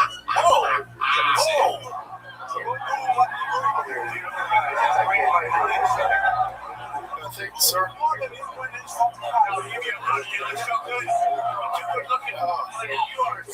Okay. Thanks, man. Oh, you would have sucked him off. Yo, 100%. Hey, but he's already on Epstein Island. He's already tapping him on the leg. Come on. And Paulo Costa is literally the biggest Trump fan. He loves Trump. He's never met him. That was his first time meeting him. He's like, you're my favorite. He's like, cool, man. God, you're way too beautiful to be fighting. Yeah, the fact that how good looking do you have to be to compliment Trump and have him be like, it's all good, man. You're good looking. That's crazy. So wait, but or it's a gay man. There's also that's what I'm saying. That's what I'm saying. If it's a very look, it's Trump should have threw a pause in there. He should have thrown a pause. Or like, you're great. You're a good looking pause. But what's Yo, that would be even more. yeah. Just think about it. Did you see what Trump often comments on people's looks? Did you see the thing where he was at the golf course and the wife was like Trump, and he gets out of the golf cart, and he's like, oh, she's in beautiful shape, she's in great shape. Come here, and he hugs her. It's like crazy. Remember the one lady on the plane? He's like the fat pig with the question over there. Look, it's all about looks, which is wild. And he's not exactly handsome. Oh yeah, you know. Oh yeah. But I mean, that doesn't matter. No, it doesn't. I mean, listen, there's certain things, man. Like maybe you're super rich. Maybe Elon Musk can say or do whatever he wants, right? And he's like, well, Is that it? But like when you're the when you're president, the freaking president of the United States, This is it. that.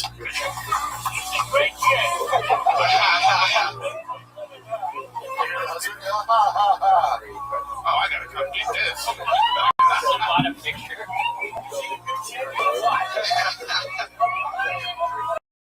Okay, first of all, His feel, you know what? If I'm a leader of another nation or people that hate him, now you know how to kill him. 100%. True. Careful, Eric. True. Careful saying that, and I don't agree with you. It's a very good zone. Yeah, this is my thing though. Where's the Secret Service? Well, they're right there. He's there with a giant gun to the left. drone catcher. That's what that thing is. You see him in the beginning. He has a giant fucking shaft. But this like Trump just No, probably just be like, should you be able to like just walk president and hug him? Just Ryan Mitch killing the president. It's You like don't have that. to worry about that. It's like that one. You don't except for the fucking what was the one? Oh man, it's actually crazy. Where I think it's some Asian territory where the spy just walks up and like rubs their mouth, and then the guy. Oh yeah, kills the Asian dude. I've seen that video. That's what I'm saying.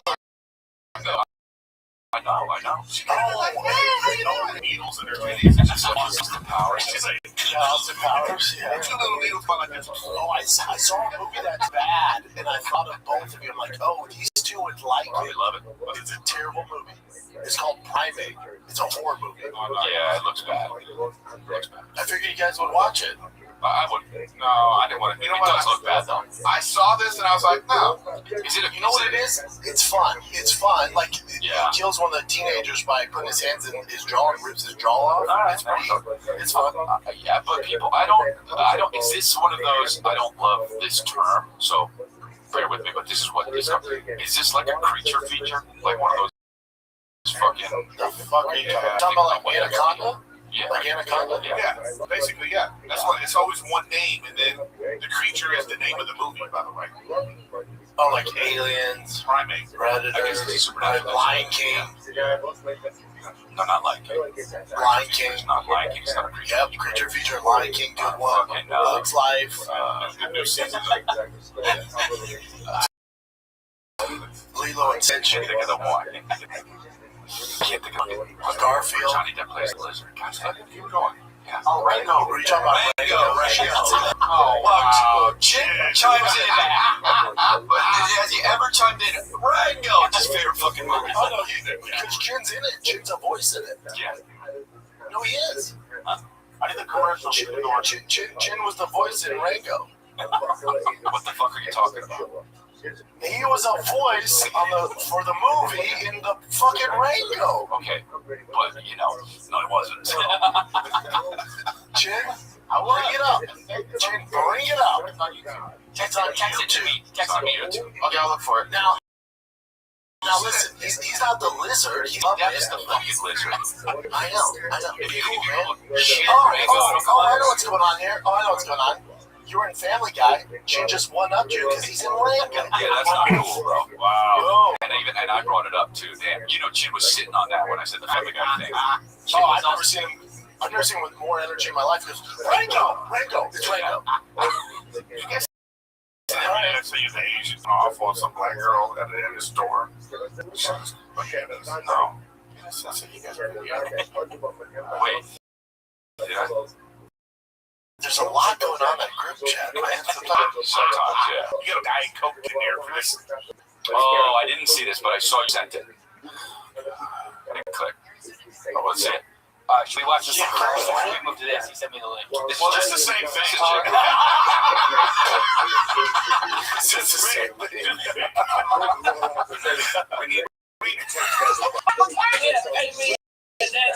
I'll kind of wait one. No, you cannot. You just told me to go back to my country. I signed up to the EB card in there. Guess who paid for that? I did. You know oh my God, well, you got this stuff, bro. What? Oh. I pay taxes for the. Oh, you told me to go back to my country? You fucking Jason, big ass. Upside down, woman, looking at. Oh. You look like a muffin, okay? Take the bill looking ass head out of here. Pay me and then. Oh man, he's cooking, kind of. Huh? She didn't know she got an Asian with a little bit of flavor there. Yeah. That's way better than Rango. You know what I mean? Jen killed that. It's like I love just crash outs. Yeah. Well, yeah. Okay, so what's this, man? There we go.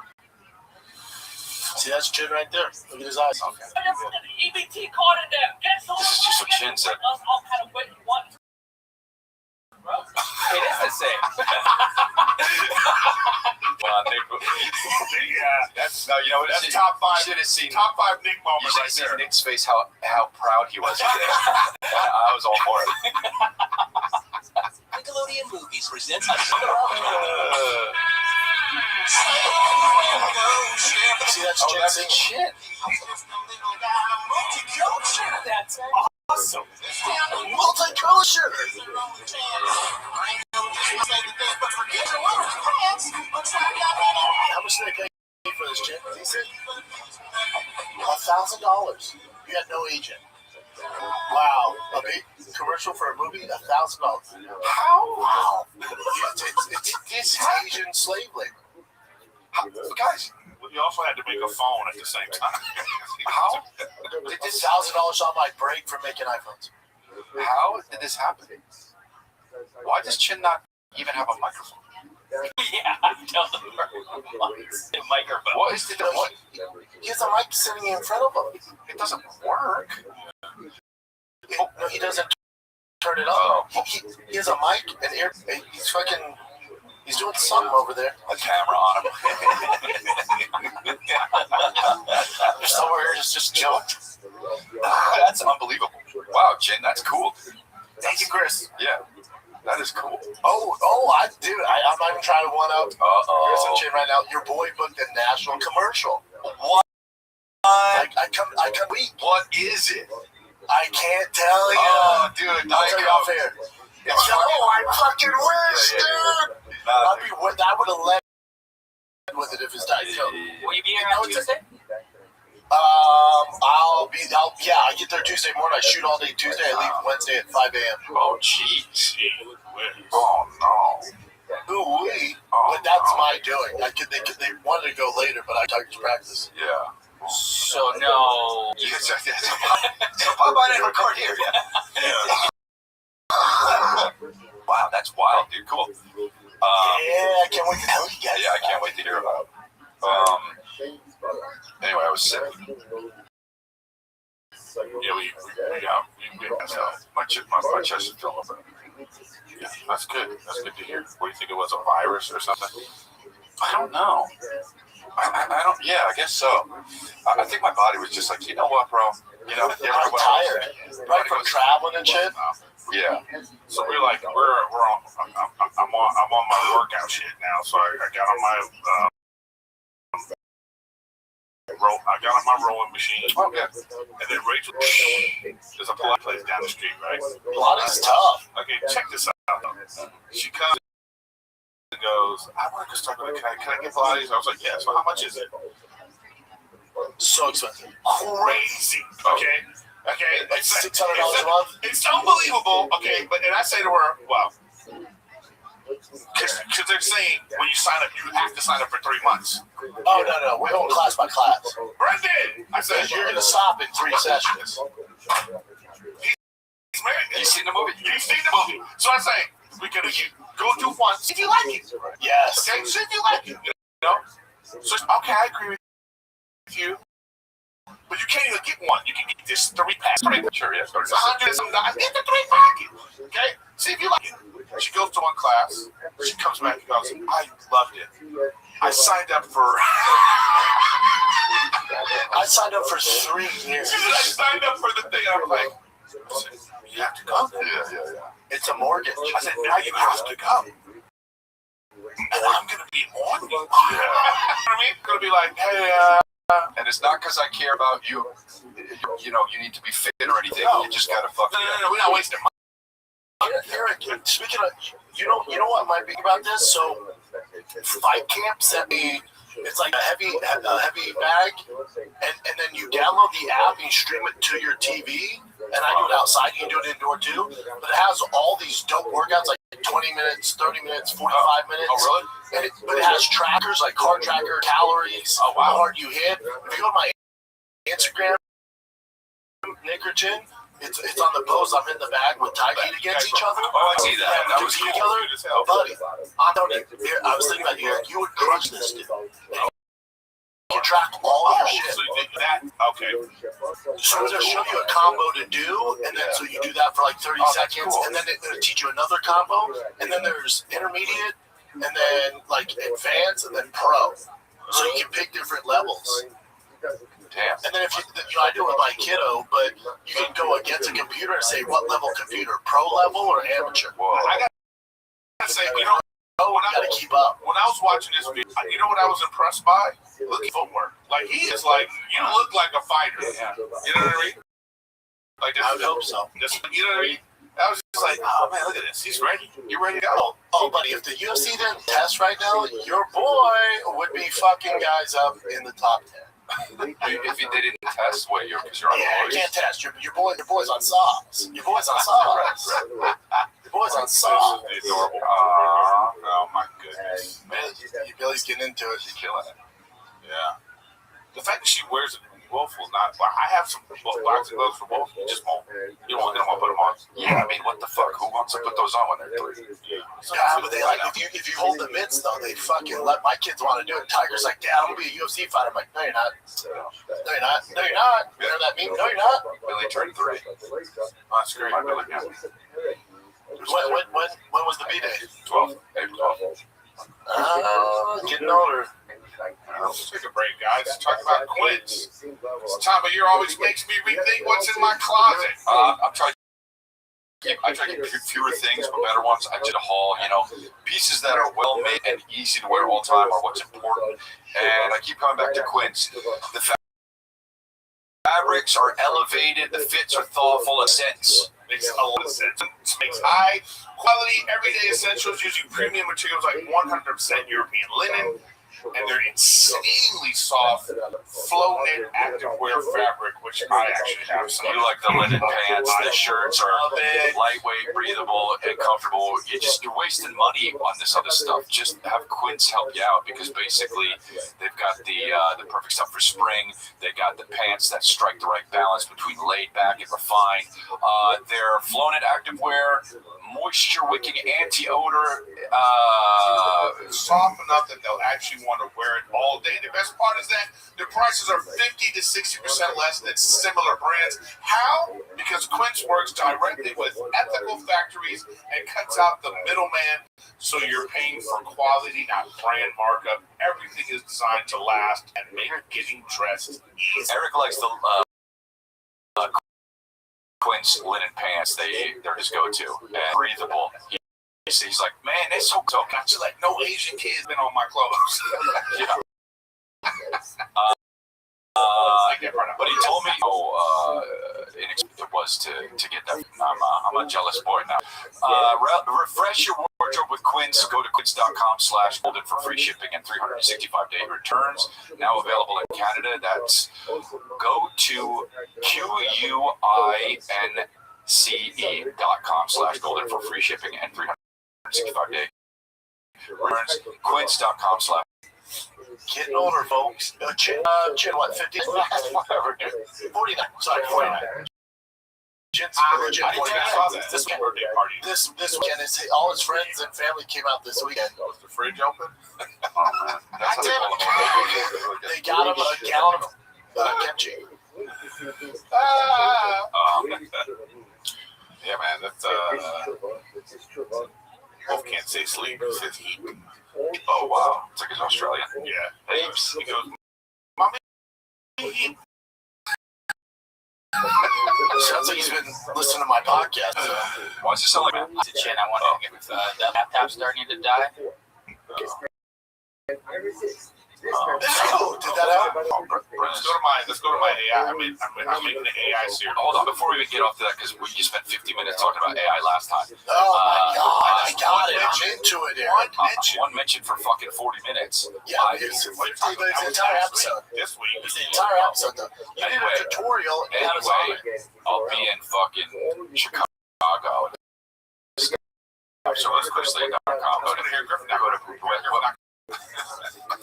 Chris was Sean Brigade. Yeah, see, it fucks people up. Right, but the people from Chicago. Has a big, lots of people today. You know what? He has a what? Has a Suburb's like a big suburb. Suburb's huge. New Westminster, BC, and then, you know, Nick doesn't want to scroll, so that's fine. But Salt Lake City, Las Vegas, Nashville, ChrisLee.com. You don't have to scroll that much because I don't have the shows. Wow, EricGriffin.com now. Yeah, baby. That's local shows if you're in LA. Ooh, we got the local shows up now, ready to go. I like that. And then Ontario Improv this weekend. You know what? It's doing too much. April 18th, North Iowa Comedy Festival. Raleigh Improv May. So those are the upcoming shows. And then if you're in the Hollywood area now, people always ask me, hey, where are you performing this week? Now that I'm controlling my website properly, that's not going to stop. I know, but still, now you can go to ericgriffin.com and see. You're good with AI. We're changing the shop show back to the very name of the show, the Big Brown Breakdown. And I'm laughing. Big Brown Breakdown. All right, I'll let you know. So, no more. It comes up fucking corny John. Play the John Wick thing. It's so good. I didn't put the right prompts, but it's still funny. Yeah. Oh my God. There's no drug I've ever seen. And look, I'm being attacked by. That's kind of sick, actually. What if this was the movie? Yeah. I'm calling that John Thick. That's kind of sick. It's gonna be Luke Beige. My favorite is this. Yeah, with the knife. I know. It's so funny. It's like these video rendering programs. The thing is specific about what you want to What did you put on? I just said like, I had to describe myself. So you make a character, you make an avatar of yourself, so it looks like you. Okay. And then I said, give myself all black suit, give me chin length, black hair. Okay. And then, I'm walking down the street and hot dog vendors attack me, and I fend them off because I'm an assassin like John Wick. But That's what you wrote. yes, Okay. but you have to write even more specific things, and it'll really give you what you want. Yeah. Well, I don't know. This looks pretty good. I don't know what program you're using, but take like in Claude, put in what you type to the video thing, and it'll give a more specific one with like lighting or whatever. I did that later, Yeah. but I just thought this was This is funny. a later- where's the later one? I'm calling. No, I didn't make the video. I like this. To be honest, I'm calling this Unk AI. You know what I that's mean? funny. To be honest, that doesn't look so bad. That, Yeah. but once it starts moving, Yeah, once it starts doing the thing, it's like so you put. And I had to put. I also had to put. I said, because I made another one, but it was too. The guy was too buff, and I was like, no, that's not really looking like me. So I said, I'm kind of pissed off that how I described it. It actually, it came out to like, Oh, what did you describe? my body. That's funny. I said, portly, heavy second, Pear shape. yeah, shaped like an ostrich. Upside down, bowling pin looking ass. Yeah. From the Asian. Do you mean upside down bowling pin looking? What you got? Because I did this one, it just like I do this picture. Yeah, I'm gonna send a picture. Yeah, man. You know what I was thinking about with that picture of AI? So, like, say you're reading a book, Sure. and then now maybe you could like put this book into the AI, and then it makes a story, a movie for you, or a cartoon, whatever, and you can find, you know what I mean? The possibilities are And endless. that's how the audio book. That's how the audio book was. You can't stop talking about AI. It's unreal. It's gonna pass you by, and you're gonna be Good like, idea, but keep it to yourself. No, it's not going to pass us by because we got you fucking here, dude. He's Yeah, going to keep you're the bringing AI expert. damn right, bitches. AI on AI, all in on AI. Oh, and you know what else, guys? More AI shit. Not AI, it's something else. People, Allen Iverson. my comedy specials, like I don't know how they ended up here. They're on Tubi. But they're on Tubi. You can watch them both for free. People always ask about it. Hey, I never see you on let me see your comedy. Watch my comedy. Ugly Truth is my first special in 2016, and then The American Warrior came out in like 2018. Oh, dude, I know it's stealing all the views on Tubi. It is my Your Head's Gone Wild. So must be watch stealing that, and then watch Eric's special. Yeah. We're taking over too. Come on over to the Tubi water, Chris. It's warm. It's warm. I mean, to be or not to be, huh? You know what I mean? I don't know, but Tubi's getting big. But whatever. At this point, I don't care. Wordplay. I just want people to Yeah, of course. watch it so you can Who see it. cares? You just want people to see it. Yeah, because I came at a certain time when I was doing this where like internet wasn't like this. Things weren't like this, right? You could go back and take a look. You know? No more. Oh, what did you put in the prompt, bro? Come on. Pins? So like I was like, nah, this is fast. When you see You know that, what I mean? when you see that, what's that make you feel? This guy with The penguin. No, what's that make you feel? I'm like, I gotta get my shit. Yeah, because that's kind of dope. Yeah, I can't bring it. As if I look like Never get out of the street, bro. You the whole state guy. But it's That kind of annoying. Yeah. Well, you're annoying.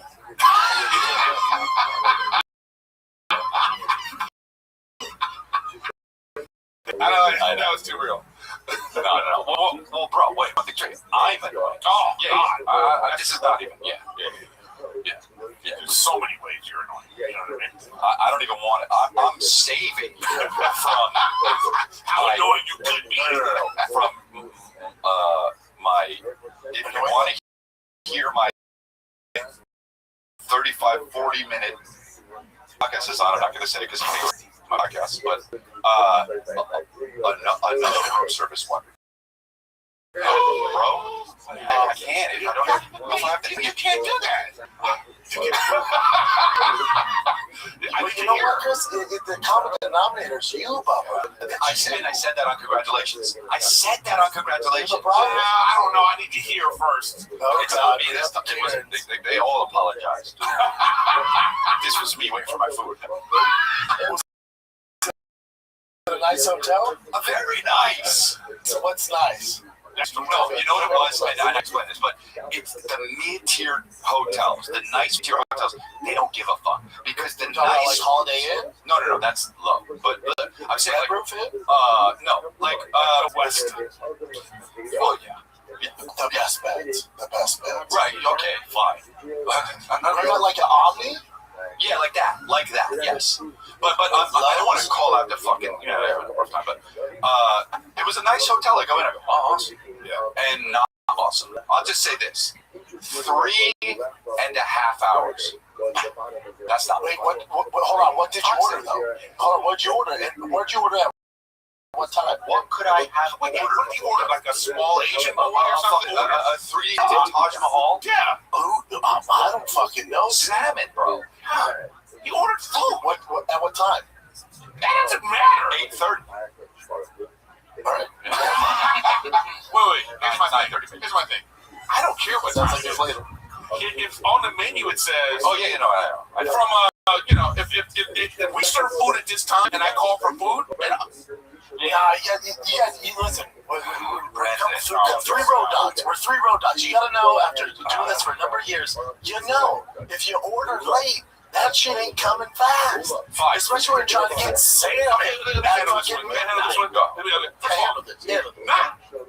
Not coming fast is like, okay, 35 minutes. Yes. 40 minutes, 35 okay. minutes is pretty good. 40 minutes is not 40 coming minutes fast. is like not coming fast. I agree. 3 hours is more.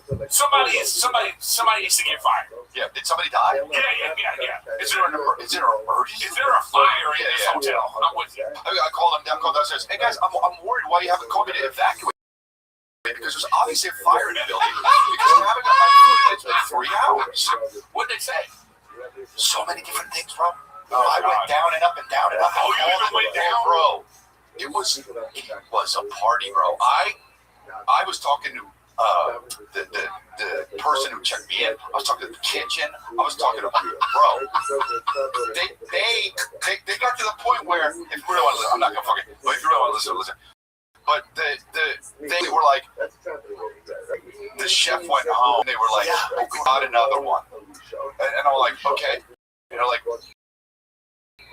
he lives here in the hotel. And he woke up to, it wasn't just me. There were other people like, where the fuck's all my food? Wow. Yeah, bro, That's crazy. I don't even know. You know what's crazy? You know what's crazy to me about you guys? You know what's crazy? Is you fight for the food for 3 hours. I go, after an hour, they go, yeah, I don't know, man. I go, all right, fuck it. I'm not eating tonight. And I go to sleep because I'm not a hoe. No, I need to get my macros. It's not even about the food anymore. It's not. No, it's about That's what you don't understand. It's not about the food. Fuck the food. I'll throw the food out. It's about accountability and doing the thing that you said you were going to do. At 2 in the morning. Yeah. It's not 2 in the morning. It was 8 o'clock. Bullshit. It was not. It's It was after the not. show. A little later. It wasn't after the show. I landed at 8:30.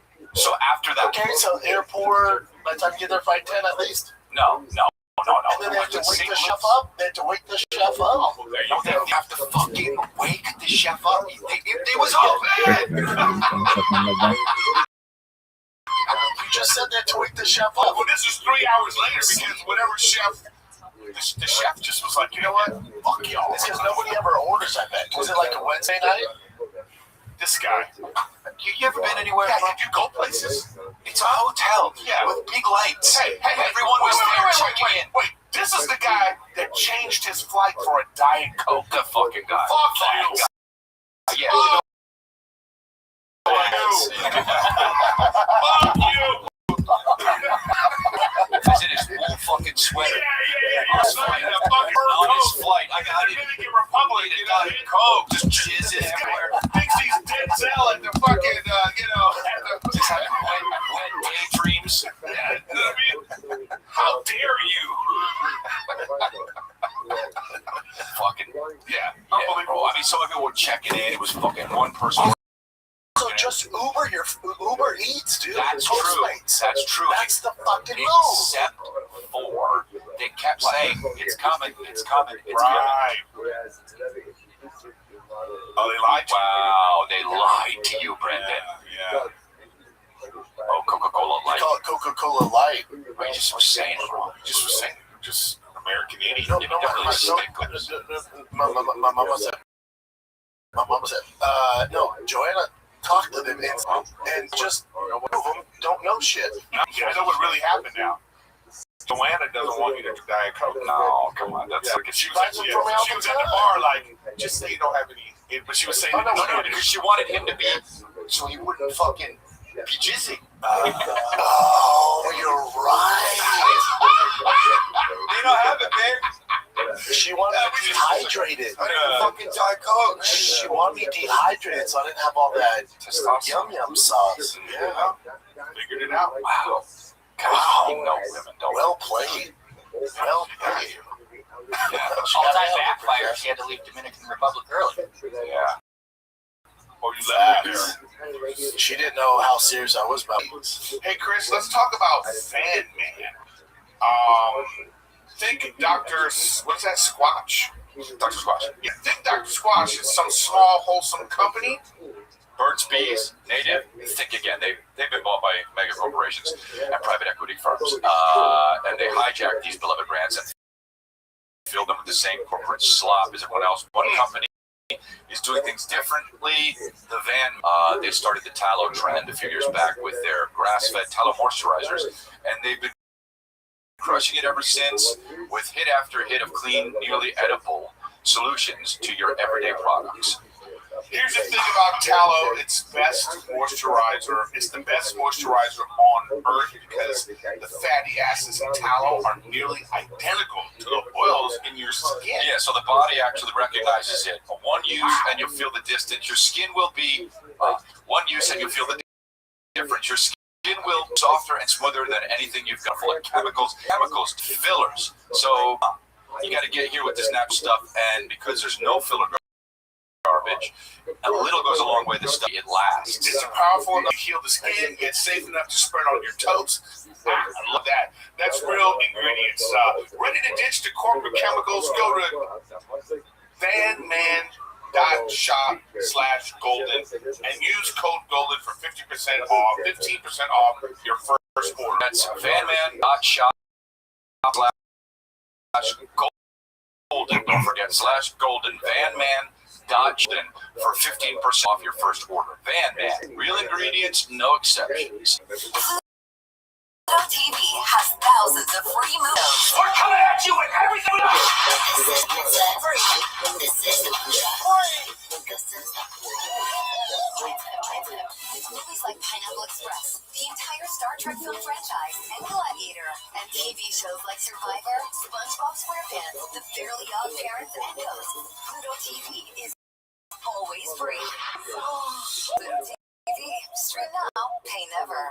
It's Saturday night for the big UFC. I had to get home. Oh, I hear you. So where was that fight? God, that's a terrible fight. For a fighter, all the distractions in Miami. What other? I mean, I think if you count that type of distraction places, it's probably Vegas #1 and Miami's got to be second. Miami might be number one. Yeah, Miami. Yeah, it depends on your time. Yeah, especially with the fighters types. But then you also, you're adding and all that stuff. Yeah, Miami's a pretty. You have the cocaine in Miami, you have the fat asses, and the Colombianos. Am I right? Hey, this is public service announcement. Don't send Brendan to Miami. I'm going there first week of May. Oh, damn, for what? Cocaine and ass. Oh my Oh, God. imagine Brendan on cocaine. Oh my God. Just all big with fucking white face. Sweating. Just sweat with fucking, just like a streak of white. I'll tell you what, the cocaine wouldn't get very far with the three of us with those noses, fellas. I can never. I don't even understand how people Here. Eric's a dealer. You go like a. What is that? Why would I do that? You're dealing it because you got kilos in there, bro. Oh my God. Yeah, cargo, baby. How much you want? I got you. The coke dragon, they call it. Just stored cocaine. The coke dragon. So dumb. Yeah. It's so stupid. Yeah. It's so funny. Nick's got his AI face on right now. Oh, he's doing You know what I mean? Oh. I was reading this thing. You were talking about Miami having distractions. Someone analyzed a couple years ago James Harden's performance in every NBA city, and they proved he does worse in the cities with better screens. This is how you know there's too many terrible in people. Atlanta. Well, I think who's it's keeping awful track in of this? Atlanta. Worst performance was in Miami. Well, now you can. Wow. Yeah, but now the AI He can ain't do this. Kobe. He ain't Kobe. He ain't Kobe. Kobe went to bed early. You know he did. No, his distraction is Denver. His distractions were fog. Oh, I don't mean that. But it was fun. oh, Calabasas. That's why it's helicopter crash. Oh, I wasn't making a joke. I was just being, talking about the weather. literal. I wasn't actually making a joke. I was like, it's a distraction. Unfortunately, it was fog. And it's actually the pilot's distraction, right? But I thought he was kind of. No, he was at the flight. He's not pilot. Oh, well, these guys are. They just Pay look at somebody. Yeah, but but sometimes they do that for fun. It's like these guys, they have everyone's license. Yeah. Also with the Mamba mentality, Yeah. Maybe. poor guy. Yeah, Sucks. well, we really got this podcast though. Yeah, that was terrible. Oh, I mean, was it me really? Or I'm just trying to make sure we don't go back to AI. Chins and Rango. Really? Chins and Rango. Think that's better? Chins in Don't Rango. forget, boys, Chins and Rango. I'll never forget that. Chin, did they ever reach out for part 2 or? No. You did the one roll and nothing came your way after that? That wasn't your big break? I didn't know how to do it. I shouldn't. Yeah, should have. Is there a rank too? I thought you hooked up with that. Yeah, how'd they even find you, Chin, if you didn't have an agent? I went to audio engineering school, friends with people there. They worked at a place called Trailer Park that does all the movie trailers. Oh, you just got hooked up. They just said audition for the role, and I auditioned and got it. Okay. Did you check out Project Hail Mary yet? Or are you still reading the book? No, I'm still reading the book. I'm going slow because I'm also watching other stuff. I'm watching TV. That's What's in the- space, right? Yeah. Well, it's in the theaters now, but I'm out. Atlanta apartment complex started using I've been seeing these things all over the place. Not on the online. I just the Do reaction. they actually work? The reaction is hilarious. They got the motherfucking robot dog in the fucking hood, put you on an apartment. What the fuck type of AI shit it is? What the fuck? He look like he finna bite your ass. oh, it's great. Excuse me, Ethan. Yo! Well, I mean, Hello? Oh, baby, Can you just grab it? how are you? Where are you at? It's a person on it. So, what robot do you fuck? To watch the people that don't take stuff. Oh, sorry. So we're actually like the robotic security dog here. So, what y'all got to tell us? stop. So even the robot dogs are in Bangladesh? Yeah. Oh yeah. That's bananas, man. That's bananas. Well, you can stop and be like, oh, by the way, I have a question for you about my fucking phone plan over that. But that's crazy. Yeah. Oh, Wow. Get you on the phone. Yeah. wow. More of an urban accent, Bangladesh. Wherever Is it it not? was. No, it's like Whatever. Filipino. Yeah, Filipino. Filipino Is or it? something. That's crazy. So we're actually like the Yeah. Filipino. Oh, yeah. Asian. At first, I thought it was like a Puerto Rican woman. That'd be funny. Sometimes when you wink, sometimes when you move, you actually win. The robot's got a fat trunk. With big nails.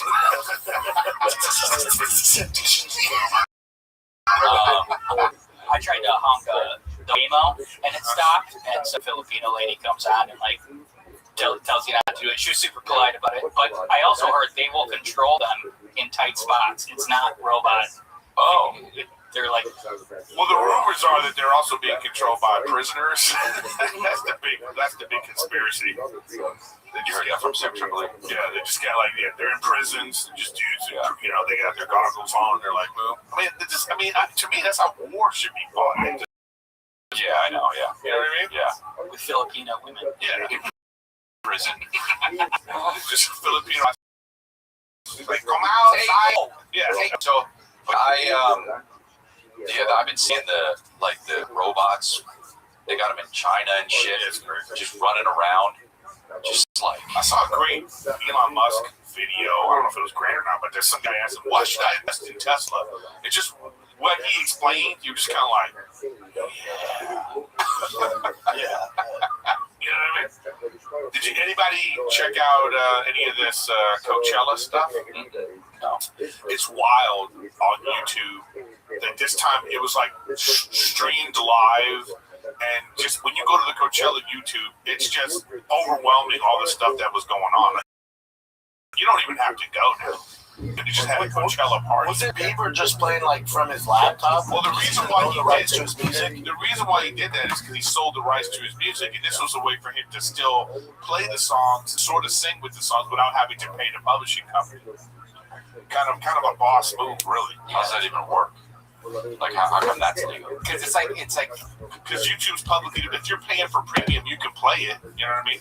But I think there's a different fee to play it. Like if you play basketball music in an arena, so it's like cheaper. Well, comedy clubs were doing this. So comedy clubs there was a certain time when like they would be like, well, what song do you want to come out to? So there was a certain time that they got in trouble for that. Really? Yeah, they couldn't just play a song at the thing because you have to get licensing for that. So what they started $400,000 for this song. but if they play it off Spotify, I want Back in Black. If they play off of Spotify or Apple Music, that's why because that's how you get your music now anyway. And you actually owe us $20,000 because we played that Van Halen song 4 times for you. I wanted to do a bit, but Eric was just Hell no, I just for hours. I know, dude. Just wanted that. I was with you, Chris. I had a whole bit. Eric just wanted. Even I tried interrupting him. You just wanted fucking Spotify info out. Well, it's actually, Chris, spotted with the when they came in and they merged with the. Shut the fucking God damn it, dude. God, I want to make a joke.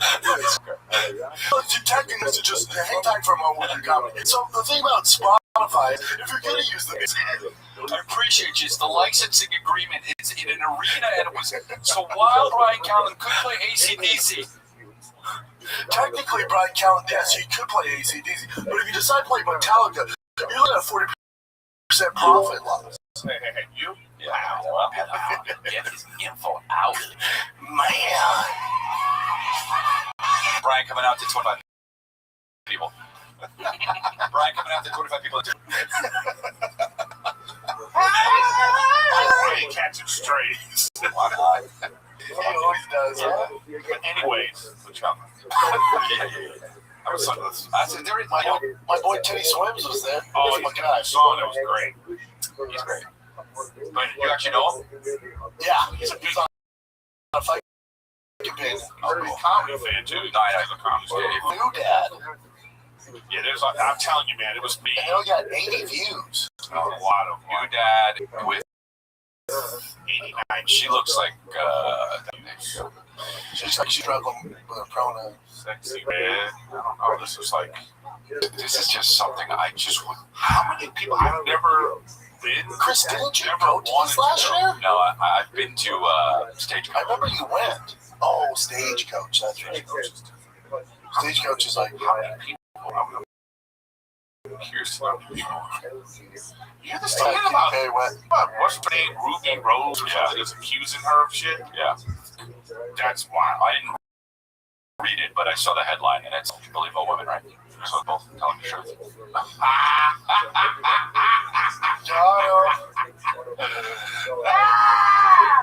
Yeah, who do you believe? I don't even know what happened. I just saw the headline. She was just saying like 20 years ago in Australia in a club. Katy Perry rubbed her pussy on her or something. Something like that. How's that? What are you looking for, bitch? What are we doing? She's said a lot of.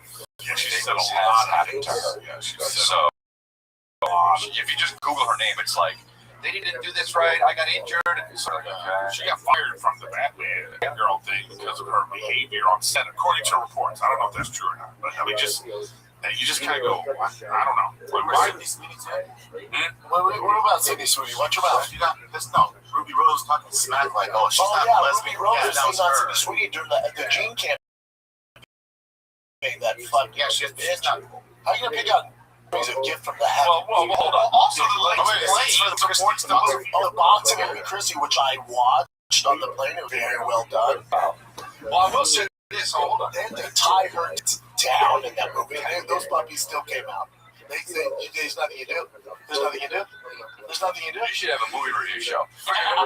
Brendan wants he wants them to win the special effects award. Yeah. Oh, come on, dude. Avatar, give me a break. No, but they Ruby Rose is beautiful. Yeah. Okay. Yeah. I don't want to say. Yeah. He was saying, don't. He's making fun of her. She wanted to play that part. What part? The boxing one? Yeah. She wanted to play that part. Bring up Ruby Rose currently for me, because Currently, I don't know. I don't know. I haven't seen her in a She long time. shaved her head and hates people. I don't know, dude. It makes her less sexy. Well, that's Out here, Sydney Sweeney working on fucking vintage Broncos with her tits out. I mean, come on. no. Oh, okay, of course, bro. Oh yeah, there you go. There you go. She's pretty. Come on. Look at her face. I mean, I get it. She's kind of masculine, but Nick was a girl. You know what I mean? no. Nick doesn't look that good. She looks like a teenager. Get the fuck out. Next to Sydney Sweeney, but you guys out here fucking. Brandon, I'm not. Yeah, this is you. Sometimes you take something that we're not saying, and you make an argument about that. What I'm saying is she's a beautiful face. I'm having an argument with myself right now. Yes. That's I'm saying out loud. Yeah. I'm saying out loud. I'm crazy. Yeah, I don't know what this is about. She is right. Yeah. So she's saying, I don't know. She's put out a lot of posts about it too. This stuff about. This is how she's held her shit together and grew her hair out.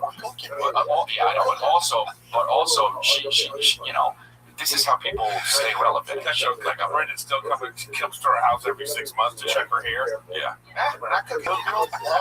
Let's stay inside the house. Yeah, it's So I don't know. It's just weird. I don't know what this. I don't know what's gonna come of it. I don't know. Just I'll tell you what comes of it. weird. Nothing. And she's not gonna get booked in many roles with that attitude and that haircut. I think that's what's already happening. Oh, is that about right? That's my right. That is right. Oh, wow. I thought it looked like it. That fucking fucked me up. So I was like, Wait, I gotta send me that. I gotta send that to Matt. wow, so I should get more tattoos. Oh, that's weird. Feeling. Why am I rock hard? Now he's into it. Yeah, never look at Matt the same after that, huh? Honestly, Ruby Rose, she's really come on. She's really fixed. Oh, yeah. Yeah, but it's just what makes her her antics and the fucking haircut. Obviously. She's Bruno Mars tattooed on her up. Was. Mark, I don't need that, but it looks like. Yeah, they got Bruno Mars was like, there's $50 million in the casino. Yeah. So he was on stage with somebody, and the guy was like pretending to be him, and he was talking about his debt. So Bruno comes in, it's like, I paid off my debts already. That's funny. Yeah. Funny stuff. Funny stuff. Just do one show and pay the debt. Really. That guy's really an awesome performer. He's so. He really is. It's crazy. You Alan. wouldn't even know. Are you like into like Bruno Mars? What do you do? All I know is Bruno Mars is about 3'6". Facts. Oh yeah, he's talented. Yeah, I guess so. It's weird. Like we're all very tall. Even Nick. Yeah. Bro, Jin's fucking gigantic Asian Oscar. I know, yeah. You know, less than 2% of the population is over 6'2". Wow. And we just sort of just take it for granted too. And it might, yeah, to me, it's just, I'm just living, baby. Yeah, just living. I'm just living. There's I'm some people walking around, just top shelf living. You know what I'm saying? Just living. Hey, when I walk down the street, congrats. It's very rare. We went to a restaurant yesterday, and so Rachel I. Wolf, you know, he's 2, and he's like, he's getting huge, you know. So the lady, I go, well, he's only 2. Because she said he's gonna be tall. I said, I know. She looked like 4 or something. Yeah, I'm loud in the restaurant. Shit! Oh my god. In the restaurant. And then we get to it. We're going to go to Schaumburg, Illinois, Chicago, City.com, Westminster, BC, Nashville, Las Vegas, Salt Lake City. Let's go. ChrisLay.com, Miami, Denver, Pittsburgh. And then we'll click on over there, Griffin.com. I'm going to be at the Ontario Improv this Friday, or Saturday, one of those days. Saturday night, Ontario Improv, 2 shows. North Iowa Comedy Festival, and then the Raleigh Improv. 8th and 9th. Are you the headliner at the North Iowa Comedy Festival? Yes, I am. Oh yeah. I'm a poster. I'm headlining the Portugal. Whatever. Got it. All right. Yeah. Also, check out tonight. It's called No Leg Days. No Leg Days. It's on YouTube. The YouTube is No Leg Days. My boy Nick. Both the Nicks made it. You had huge guests on there. It's like a fun fitness workout show. They go to Venice, Gold's Gym. They're all over. So go check them out. No Leg Days. And then check out my specials on YouTube and Brendan's show on YouTube. That's right, kids. Love you. Worst podcast ever.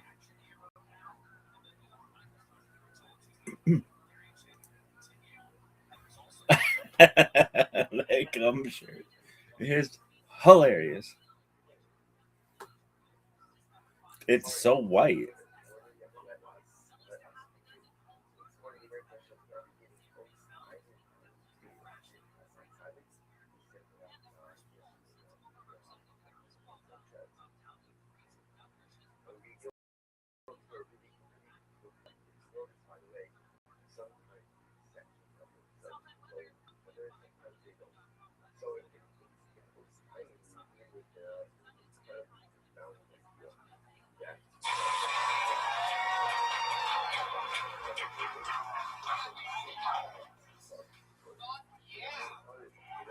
Hi, everybody. Here we are. Holy moly, how exciting.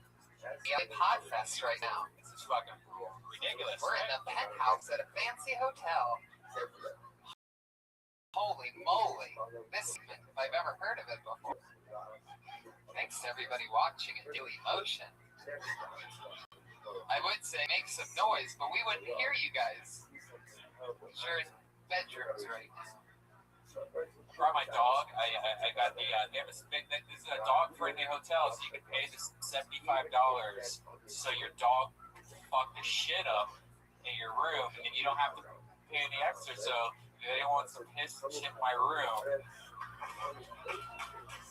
I know I already did. The dog, when we were in there, the dog actually came out and had a little something in its mouth. We thought it was food for a moment, but what was it? It was a little chocolate. His tiny dog found a tiny chocolate and was walking around with it in its mouth. So thank you, Sheraton Delphina. yeah, thank you. Thank you for allowing my dog to find poisonous chocolate underneath the fucking dresser. That's right, the Sheraton Hotel, where we killed the cutest baby ever seen.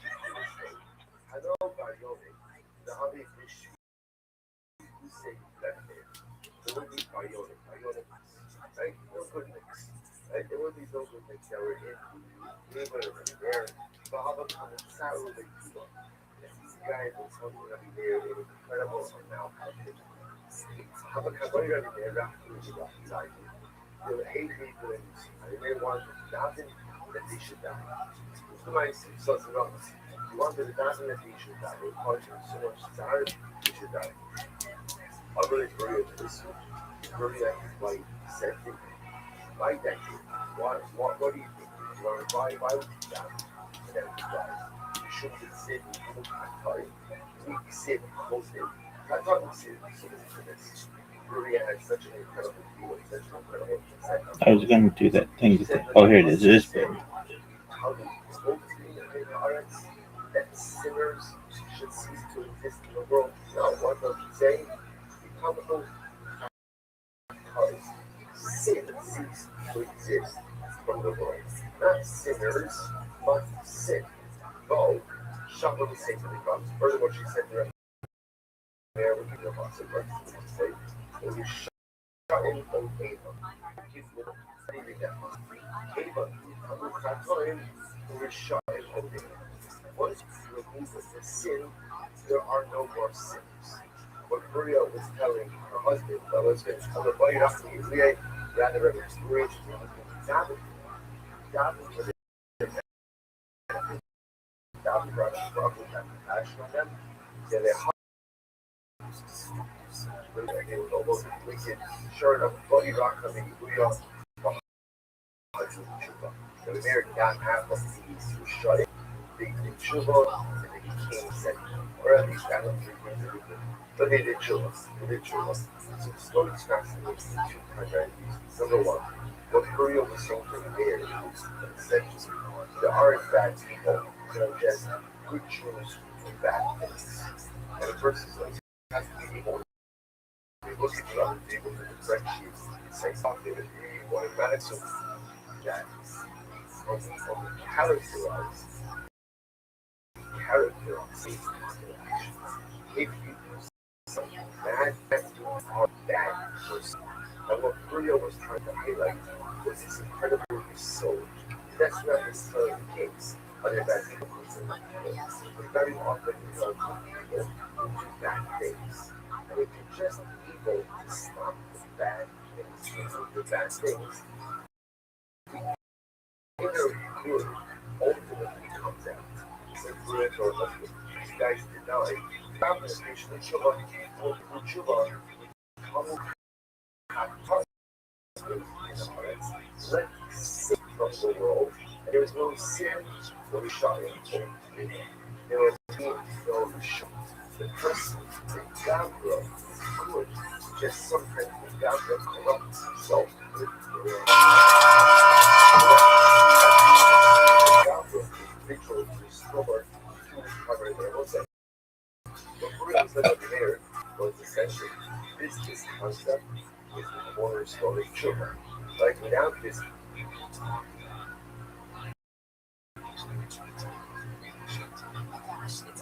bad, if I'm bad, so is there really some significance for my salvation or personal restoration? This entire so I'm a good person who does bad things. I may do bad things very frequently. That's quite possible. I may even be more bad things than good things. But at the end of the day, if the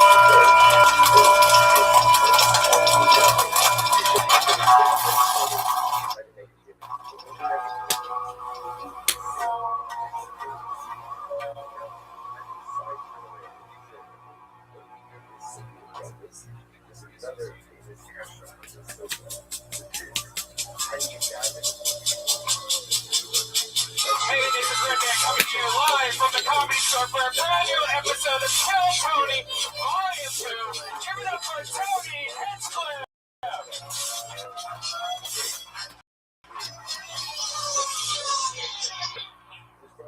Fuck yeah, everybody. How you guys doing? Hello. Hi, everyone. Good to be here. Happy Monday to you. Episode 36. Tony here with good friend Brian. How you guys doing tonight, everybody? Always fun. Down? What are you saying? Yeah, that's what we're talking about. This sound system here changes every single week. It's fucking annoying. Yeah, I'd say they probably do about probably about 20 or 25 different shows out of this room a week. So I can't imagine how many crazy hands get on all the dials and everything and different things. Yeah, that's 20 different people that does not Right, they have no idea. Yeah. Oh, totally. They always just immediately working that big box back there to try to sell whatever show it is. it's in a place that's been, so imagine that. I mean, that's every week, 20 different hands times 52 weeks times 40 fucking years. This room has been Yeah, they keep on blowing speakers and replacing them with like 80s boom boxes or whatever these are. I think these are iHomes, old iHomes that they're using. Yeah, though, we're getting it all figured out. We're the master disaster with that shit. Yeah, see, chords are changing. Wow, hello? Okay. Yeah, it's been a crazy week since the last episode. Last episode, I'm pretty sure, was definitely undisputedly our most buzzworthy episode. People are saying that's the best episode we had, and we were very nervous for last episode being the first in volume 2. We hit number 1 on Stitcher in some category at some point. Oh, that's a first every. Oh, no applause on that. Okay. Thank you so much, everyone, for your support. I mean, number 1's not that big of a deal, but I mean, you know, there's other numbers. So who cares, right? Who cares about being number 1? Why would you work towards that goal? But I mean, and just the fucking tweets, the everything, and the outreach and support of the show has been unbelievably awesome. it's great. Like I don't think I only heard a few negative comments. And the negative comments were all like, "Hey, us people that like to fuck dogs are very disappointed, and that's why." Right. Yeah. And I'm telling you, man, it's amazing because you know the podcast world is one thing, but there's also this crazy Hollywood land that I like to delve into today with like auditions. You know, there's just everything. It's show business that we're in, and there's an amazing amount of buzz there too, which really surprises me for a raw renegade type of podcast that takes place in the belly room of the store. Like, it's so funny to hear people talking about listening to the episodes and this and that, like pretty high up people. So we're rattling the cages, so it's very exciting. And to think that we did it after getting stabbed in the back, if that's what it took. Yeah. The betrayal is what it took to push us to number 1. So, you know, it's just, I mean, to push us to the best that we've ever been. So that's an exciting thing. And, you know, last week was fun. We tested out the Iron Josh. Yeah, Iron Josh. And maybe we'll give him another chance. But in the meanwhile, I think we should keep testing out different types. That's right. It is special. This Iron dude is pretty well known in the Death Squad community. Very well known. There's many episodes of Death Squad, especially House Chronicles. Been a friend Joe for a long time. It's been there since the beginning. Let's do it. Ladies and gentlemen, our head of security tonight. Put your hands together for Iron PD. Wow, look at this. Upgraded.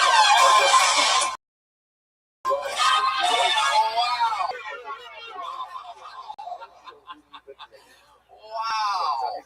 Stronger than ever. This is great. As we can tell, there's been some upgrades. No longer does he have the iron penis snake. He has a advanced wireless mic system coming out of his crotch. Yeah, you can tell.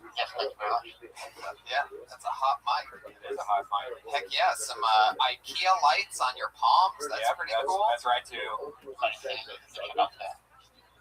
What was that? Oh, I gotcha. That's true. Oh yeah. You gotta stay in one spot, Patriot. Or I mean Patriot. Is it the Patriot or the Iron PDC? What do you think? Well, I particularly like Patriot. Patriot it is. His name's Pete. Took a patent of the Pete. It's the Patriot. So fuck yeah. So what's been going on, Patriot? What's going on? What's your world like? Tucked me on the boulevard today. Yeah. Got to a fight with one of the Superman guys. Yeah, trying to get my kids, get dollars from kids. Bullshit. Exactly. Now you had a band too, right? What's that called? I did called Filthy Lobster. Filthy Lobster. Yeah. It's called Share My Papaya. Share your papaya. Yeah, Share My Papaya. Wow. Heck yeah. It's really weird because like him looking over at me really seam slumper and looking at the original Iron Patriot. Yeah, it's a pretty nice city, but Yeah, it's slowly getting there. it's like if the Iron Patriot. This is what the Iron Patriot looked like on Halloween when he was 6 years old. Or it looks like the Iron Slumber Party. Yeah, He's in his little jammies. little sleepover. When all else fails, just make those noises. Hell yeah, you've done your research. That's great. Well, I'm glad to have you here, Pete. What do you say we get this thing started, huh? Yeah. Oh, yes. Wait a second. What is it? What is it, Pete? I've used the restroom. Oh, well, absolutely. But in the meanwhile, to stand in for you while you use the restroom, we are going to bring out the Iron Patriot, everybody. Our first ever homosexual head of security. Wow. It's Justin Martindale, a.k.a. the Iron Patriot. Okay. How you doing today, buddy?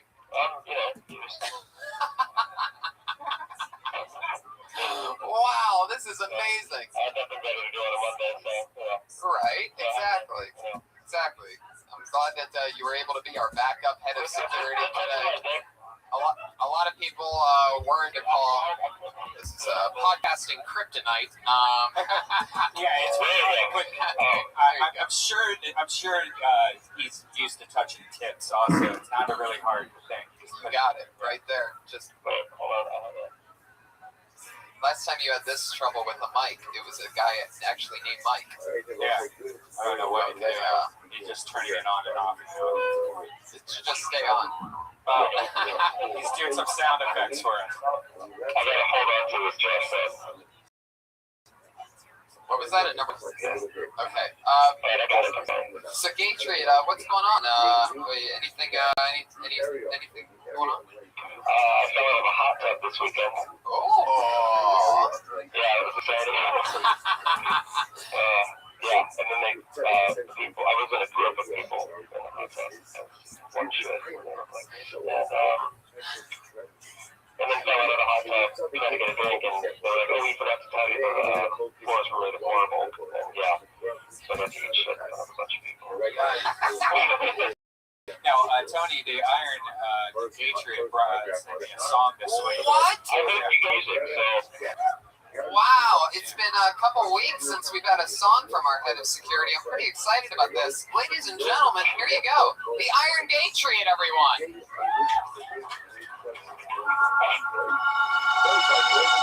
Whoa, what's this going to be? It sounds scary.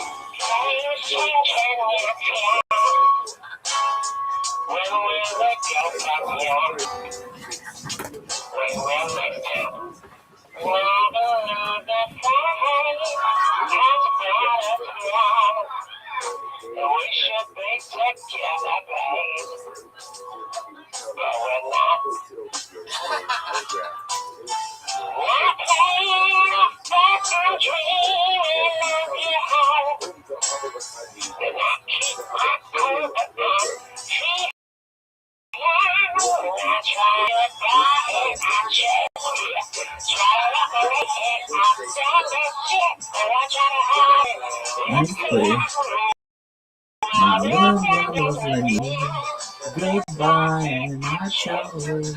I'm not the man I saw. No, I try to hide it. It's free. No, Guys, give it up to the Iron Patriot! Wow, heck yeah. That was awesome. Heck yeah, there he goes, the Iron Patriot. That was amazing. Justin Martindale, everybody. Heck yeah. Unbelievable performance. Thank you so much. Everything coming to you? Yeah, we're just fine. Fantastic. I don't know if you guys know this little bit factoid for you, but this is the first episode of Kill Tony that's ever taken place during Black History Month. So, I got a lot of tweets from my female Edwards about that today. Oh, wow.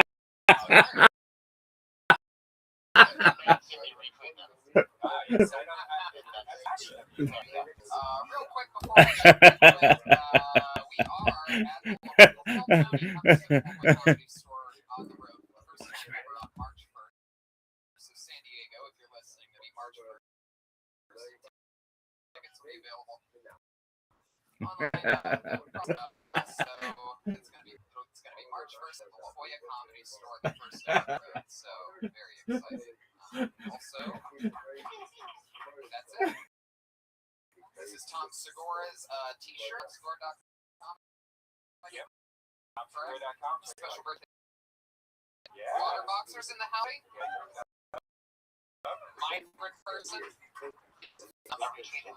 Very good. Yeah, that's exactly.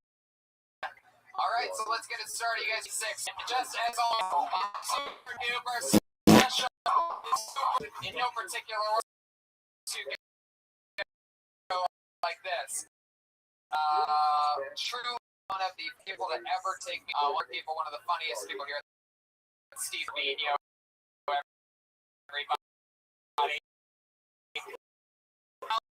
Also, from the big open, Steve, the best comedian in the fucking world. Come on here, everybody.